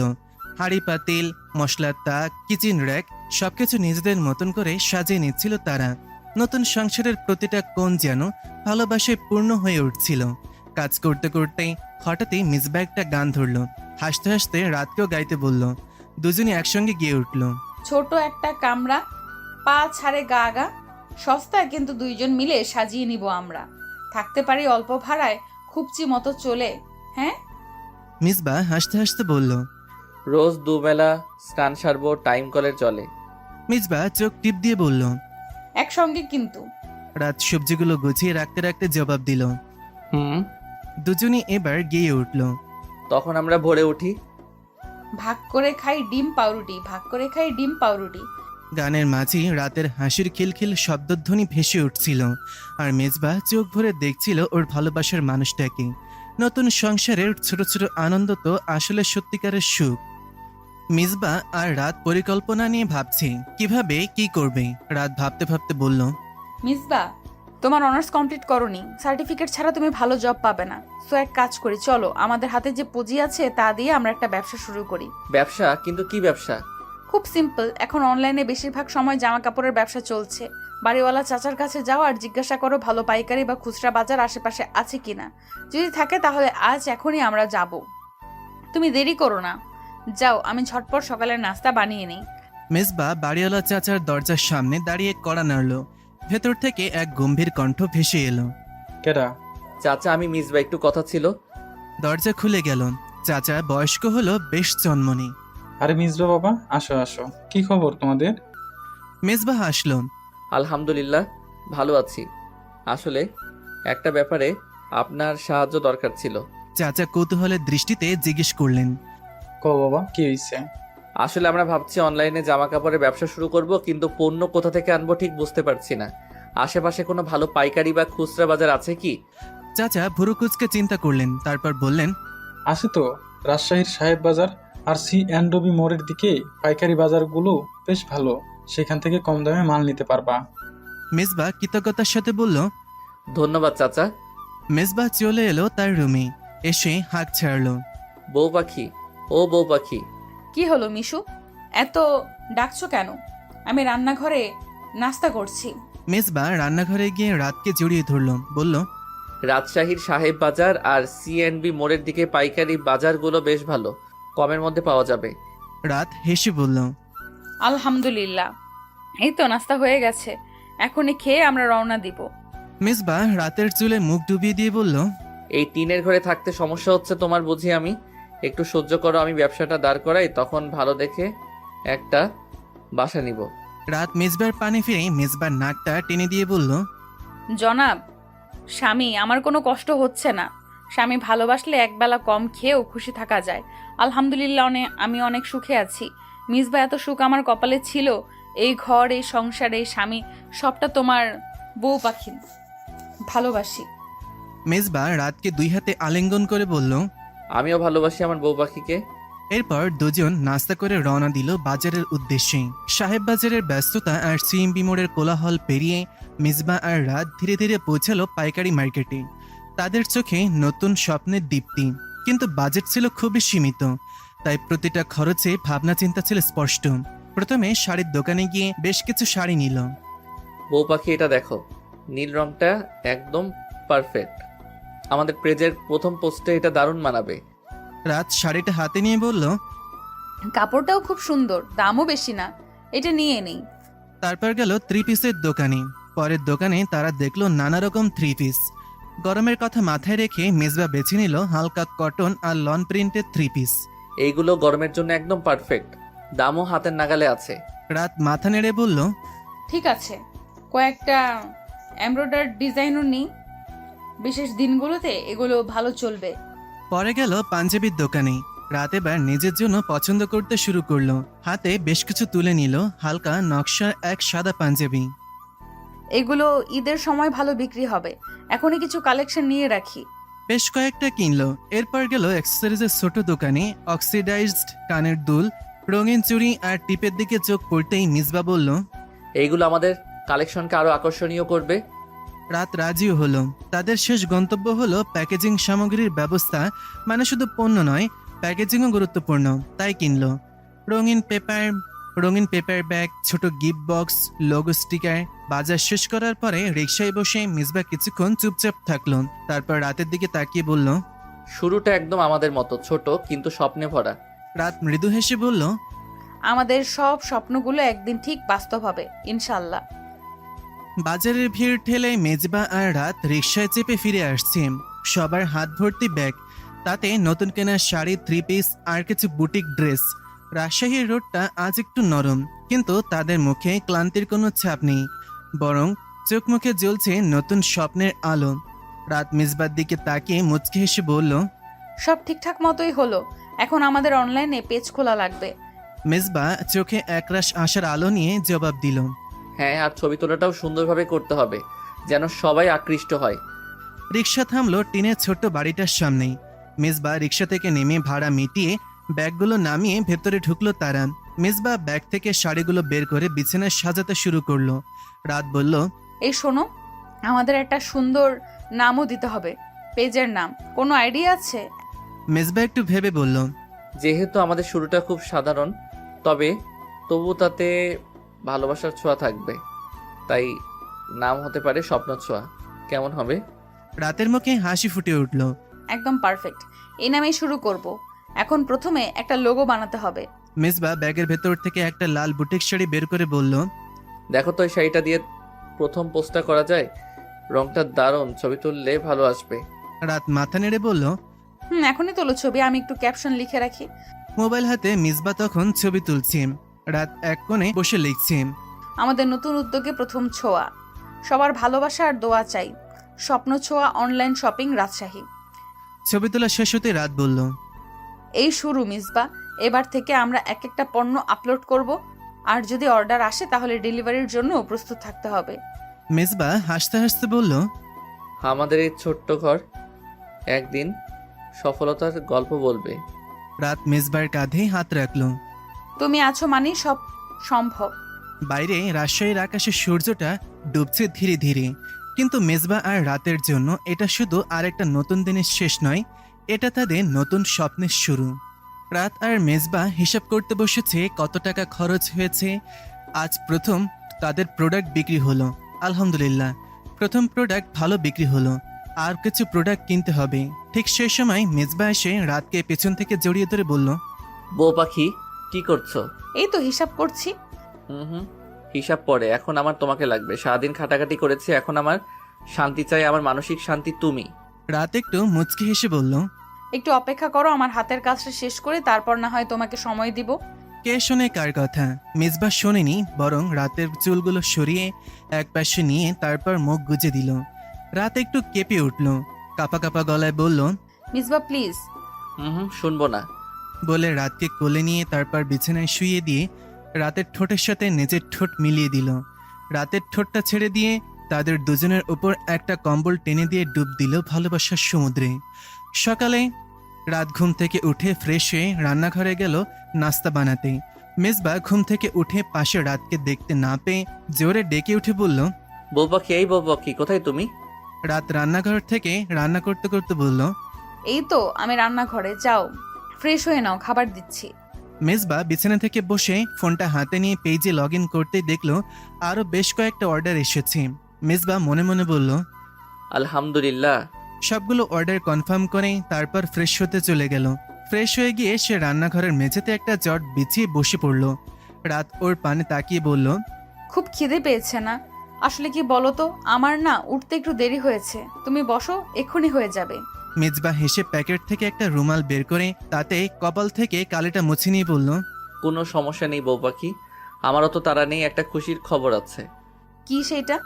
আরও কিছু অর্ডার এসেছে, সেইগুলো নিয়ে যেতে হবে। আলহামদুলিল্লাহ, কখন যেতে হবে? এইখান থেকে অনেকটা দূরে, তাই তাড়াতাড়ি যেতে হবে। ও আচ্ছা, তাহলে তুমি এক কাজ করো, একেবারে রেডি হয়ে এসে, এই তো রুটিটা হয়ে এলো। ঝুড়ি থেকে ডিম নিতে গিয়ে দেখে একটা ডিম আছে। রাত 7-5 না ভেবে সুন্দর করে ডিমের ঝুড়া করে নেয়। মেজবা খেতে আসলে রাত তাকে খেতে দেয়। মেজবা খাবারটা মুখে নিতে গিয়ে রাতের দিকে তাকিয়ে জিজ্ঞেস করলো, তুমি খাবে না? আমি একটু পরে খাবো, তুমি খেয়ে নাও। মেজবা একটু হেসে তারপর নিজের প্লেট থেকে এক টুকরা রুটি ছিঁড়ে সেই ডিমটা পুরো রাতকে খাইয়ে দেয়। বউ পাখিটা এখনো কথা লুকাতে শিখে গেছে। রাতের চোখে পানিতে চিকচিক করছে, সেই পানিটা দুঃখের নয় খুশির। মেজবা খুব অভিজ্ঞ ব্যক্তির মতন বলল, তুমি আমার অর্ধাঙ্গিনী, অর্থাৎ আমার শরীর, আমার মন, আমার বিছানা, আমার আলমারি আর আমার রিজিকের অর্ধেক তুমিও প্রাপ্ত। সেই তুমিটাকে কি করে আমি ভোকা রেখে নিজে খাই, যা খাবো দুজনে একসাথে খাবো, দিন শেষে দুঃখ কষ্ট একসাথে ভাগ করে নিব, কিন্তু প্রমিস করো কখনো আমার কাছ থেকে কিছু লুকাবে না। রাত মাথা নাড়ালো। মেজবা নিজেও খাচ্ছে, রাতকেও খাইয়ে দিচ্ছে। খেতে খেতে বলল, এখন অভাবের সংসার, মানিয়ে নিতে হবে, কষ্ট করে জানি, কিন্তু স্যাক্রিফাইস করে নয়। প্রয়োজন হলে এক খাবার দুইজনে খাবো, মনে থাকে যেন। রাত স্মিত হেসে মাথা নাড়ালো। মেজবা আর রাতের খাওয়া শেষ হলো। মেজবা প্রোডাক্টগুলো নিয়ে বের হয়ে গেল। মেজবার জন্য রাতের খারাপ লেগেই যেই ছেলেটা একসময় জিম করত, বাইক চালাতো, ফ্রেন্ডের সাথে আড্ডা দিত, আজ সেই ছেলেটা সংসারের পেছনে দৌড়াচ্ছে। এটাই হয়তো দায়িত্ববোধ। দীর্ঘশ্বাস ফেলে ঘরে যেতেই শব্দ করে ফোনটা বেজে উঠল।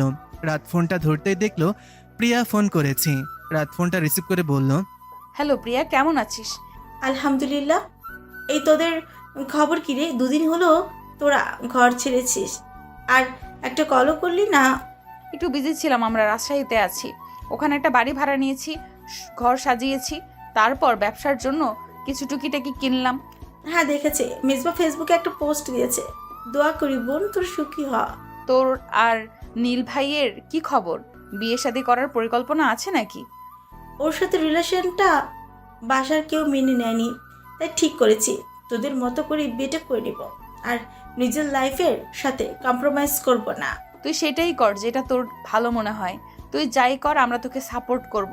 কিন্তু ওনাদের না মেনে নেওয়ার কারণটা বুঝলাম না। আমার আর মিশুর না হয় বয়সের পার্থক্য, কিন্তু তোদের তো নয়। তাহলে কিছু কিছু জিনিসের কোনো কারণ লাগে না, ওরা মনে করে ওরা গার্জিয়ান, ওনারা যেটা করবে ভালো, কিন্তু সবটা তো ভালো হয় না, কিছুটা খারাপও হয়। এরপর আরো টুকটাক কথা বলে ফোনটা কেটে দিল রাত। ফোনটা বিছানার পাশে রেখে তারপর রুমটা ঝাড়ু দিয়ে দুপুরের রান্নার জন্য তরকারি কাটা শুরু করলো। আজ ভাবলো সবজি খিচুড়ি রান্না করবে, তাই সেটাই করলো। ডাল, তেল, লবণ, পেঁয়াজ আর সবজি একদম কম ছিল, তাই ভেবে সে এই সিদ্ধান্ত নিল যখন যে পরিস্থিতি তখন সেই পরিস্থিতিতেই মানিয়ে নিতে হয়। রাত রান্নায় বসলো। ওর ভাইয়ের দেওয়া কার্ডটা আছে, তেমন টাকা খরচ করে না, বিপদের সঙ্গী হিসেবে রেখে দিয়েছে। ভাবলো বাজারে গিয়ে টাকা উঠিয়ে মিসবার জন্য ভালো কিছু জামা কাপড় কিনবে। আসার সময় মিসবা 3টা জামা নিয়ে এসেছিল।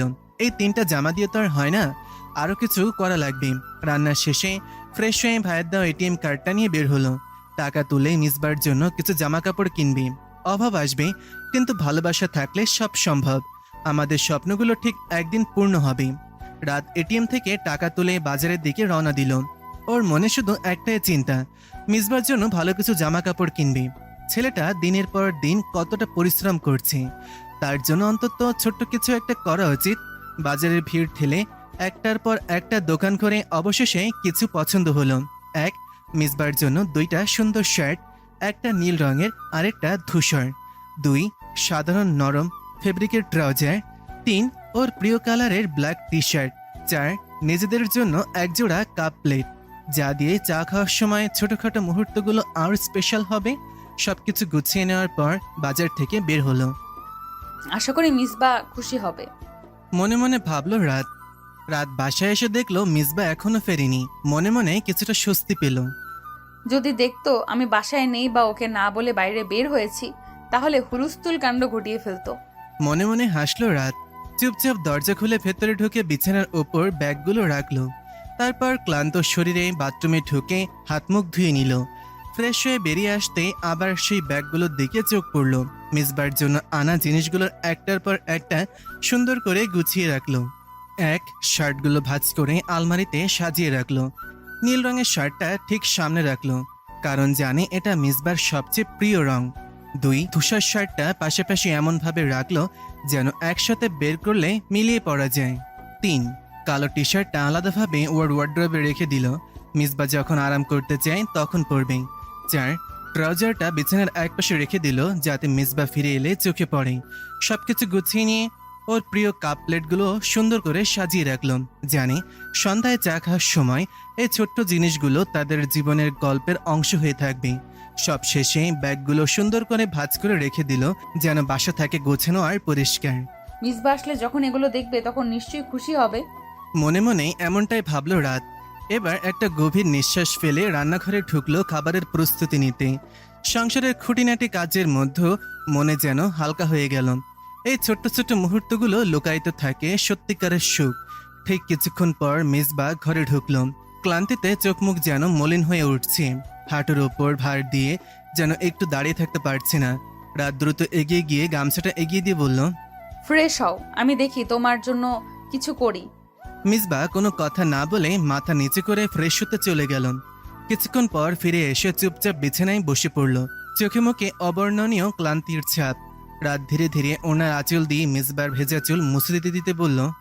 খুব ক্লান্ত লাগছে তাই না? মিসবা ধীরে ধীরে মাথা নাড়ালো। প্রচন্ড ক্লান্ত আমি বউ পাখি, খেতে ইচ্ছা করছে না, মনে হচ্ছে ঘুমিয়ে পড়ি, মাথাটাও খুব ব্যথা করছে। রাত মিষ্টি গলায় বলল, আচ্ছা, কোনো সমস্যা নেই, তুমি শুধু চুপচাপ বসে থাকো, আমি খাইয়ে দিচ্ছি। এ কথা বলে রাত দ্রুত রান্নাঘরে গেল। একটা প্লেটে খাবার তুলে নিয়ে ফিরে এলো। ধীরে ধীরে মেজবাকে খাওয়াতে লাগলো আর নিজেও ওর সাথে 2-1 কামড় খেয়ে নিল। খাওয়া শেষ হলে মেজবা ক্লান্ত দেহটা নিয়ে বিছানায় এলিয়ে দিল। চোখের পাতা যেন নিজেই ঝাপসা হয়ে আসছিল। রাত প্লেটটা নামিয়ে পাশে বসে মেজবার মাথায় তেল দিয়ে হালকা করে মালিশ করতে লাগলো। আঙুলের কোমল ছোঁয়ায় যেন সব ক্লান্তি ধীরে ধীরে মিশে গেল। কিছুক্ষণ পর মেজবা চোখ বন্ধ করলো। নিঃশ্বাসগুলো ধীর স্থির হয়ে এলো। রাত জানলো ও ঘুমিয়ে পড়েছে। মাথার উপর হাত বুলিয়ে দিয়ে রাত মনে মনে বলল, তুমি শুধু পাশে থাকো, বাকি সব দায়িত্ব আমি নিব। সময় কখনো থেমে থাকে না। দেখতে দেখতে 1 বছর পার হয়ে গেল।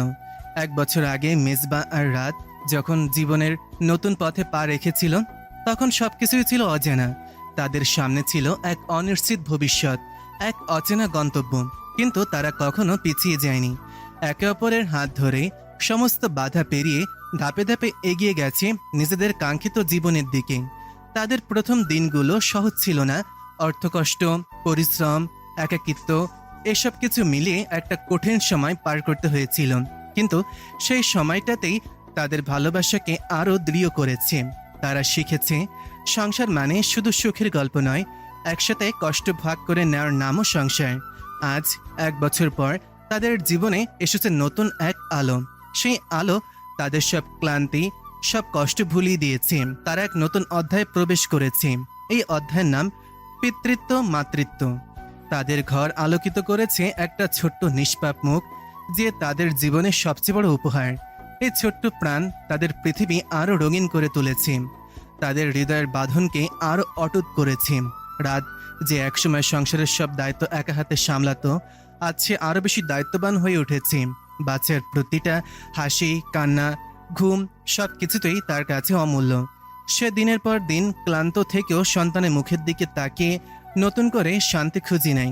মিসবা যে এতদিন ব্যবসা আর সংসারের ভার এক হাতে বহন করে এসেছে, আজ সে নতুন ভূমিকায় পরিচিত হয়েছে, একজন বাবা হিসাবে। সে এখন সময় দিচ্ছে সন্তানকে, শিখছে প্রতিদিন নতুন কিছু, অনুভব করছে পিতৃত্বের গভীরতা। তাদের জীবন এখন আগের চেয়ে বেশি পরিপূর্ণ। সকাল শুরু হয় বাচ্চার কোলাহলে, আর দিন শেষ হয় তাদের ঘুম পাড়ানোর মধ্য দিয়ে। রাত যখন কাজ থেকে ফিরে আসে, তখন মেজবা তাকে চায়ের কাপ এগিয়ে দেয়, আর সে ছোট্ট হাত দুইটা বাবার কাছে ছুটে যায়। তখন সব কষ্ট, ক্লান্তি মুহূর্তে উদাও হয়ে যায়। তবে তাদের জীবনে থেকে সব অন্ধকার এখন মুছে যায়নি।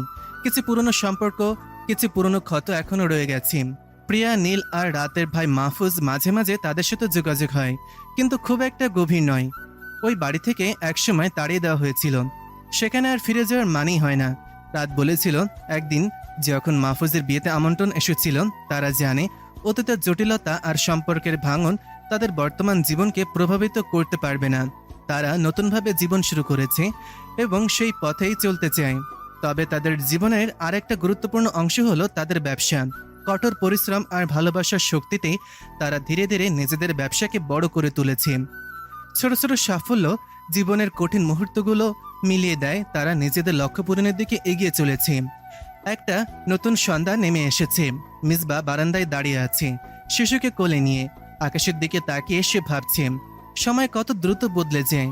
এক এক করে বছর চলে যায়, জীবন বদলে যায়। কিন্তু আজকের রাতটা কিছুটা বিশেষ। আজকে রাতের সঙ্গে যেন তাদের জীবনের পুরো পথ এক নতুন আলোয় উদ্ভাসিত হয়েছে। হঠাৎ পেছন থেকে মিসবা রাতকে জড়িয়ে ধরে বলল, বউ পাখি কি এত ভাবছো? রাত তাকে জড়িয়ে ধরল, মাথা তার কাঁধে রেখে বলল, ভালোবাসার শক্তিতে আমরা অনেক দূর চলে এসেছি মিসবা। আমাদের পথ তো শুধু শুরু। রাত তার কপালে আলতো চুমু খেয়ে বলল, আরও অনেক দূর যেতে হবে, কিন্তু একসাথে থাকলে সবকিছু সহজ হবে।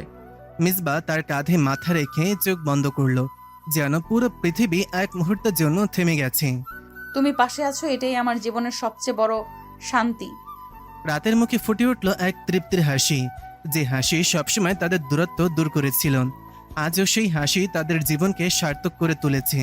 তারা জানে জীবন সবসময় সহজ হবে না, ঝড় আসবে, বাধা আসবে, কিন্তু একে অপরের সাথে থাকলে সবকিছু পার করা যাবে। ভালোবাসা মানে কেবল রঙিন দিন নয়, ভালোবাসা মানে একসাথে পথ চলার প্রতিশ্রুতি। তাদের দিনগুলোর একটা বড় অংশ এখন তাদের সন্তানকে ঘিরে। তার হাসি, কান্না, ছোট ছোট ইশারায় তারা খুঁজে পায় নিজেদের জীবনের সঠিক পথ। সন্তানের জন্য, নিজেদের জন্য, একে অপরের জন্য তারা কষ্ট আর সুখের যাত্রা একসাথে চলতে থাকে। সন্তানকে ঘুম পাড়িয়ে মিসবার হাত ধরে রাত জানালার দিকে তাকালো, বাইরের অন্ধকারে, কিন্তু তাদের মনে আলোর ঝলক। তুমি আছো, তাই জীবনটা সুন্দর।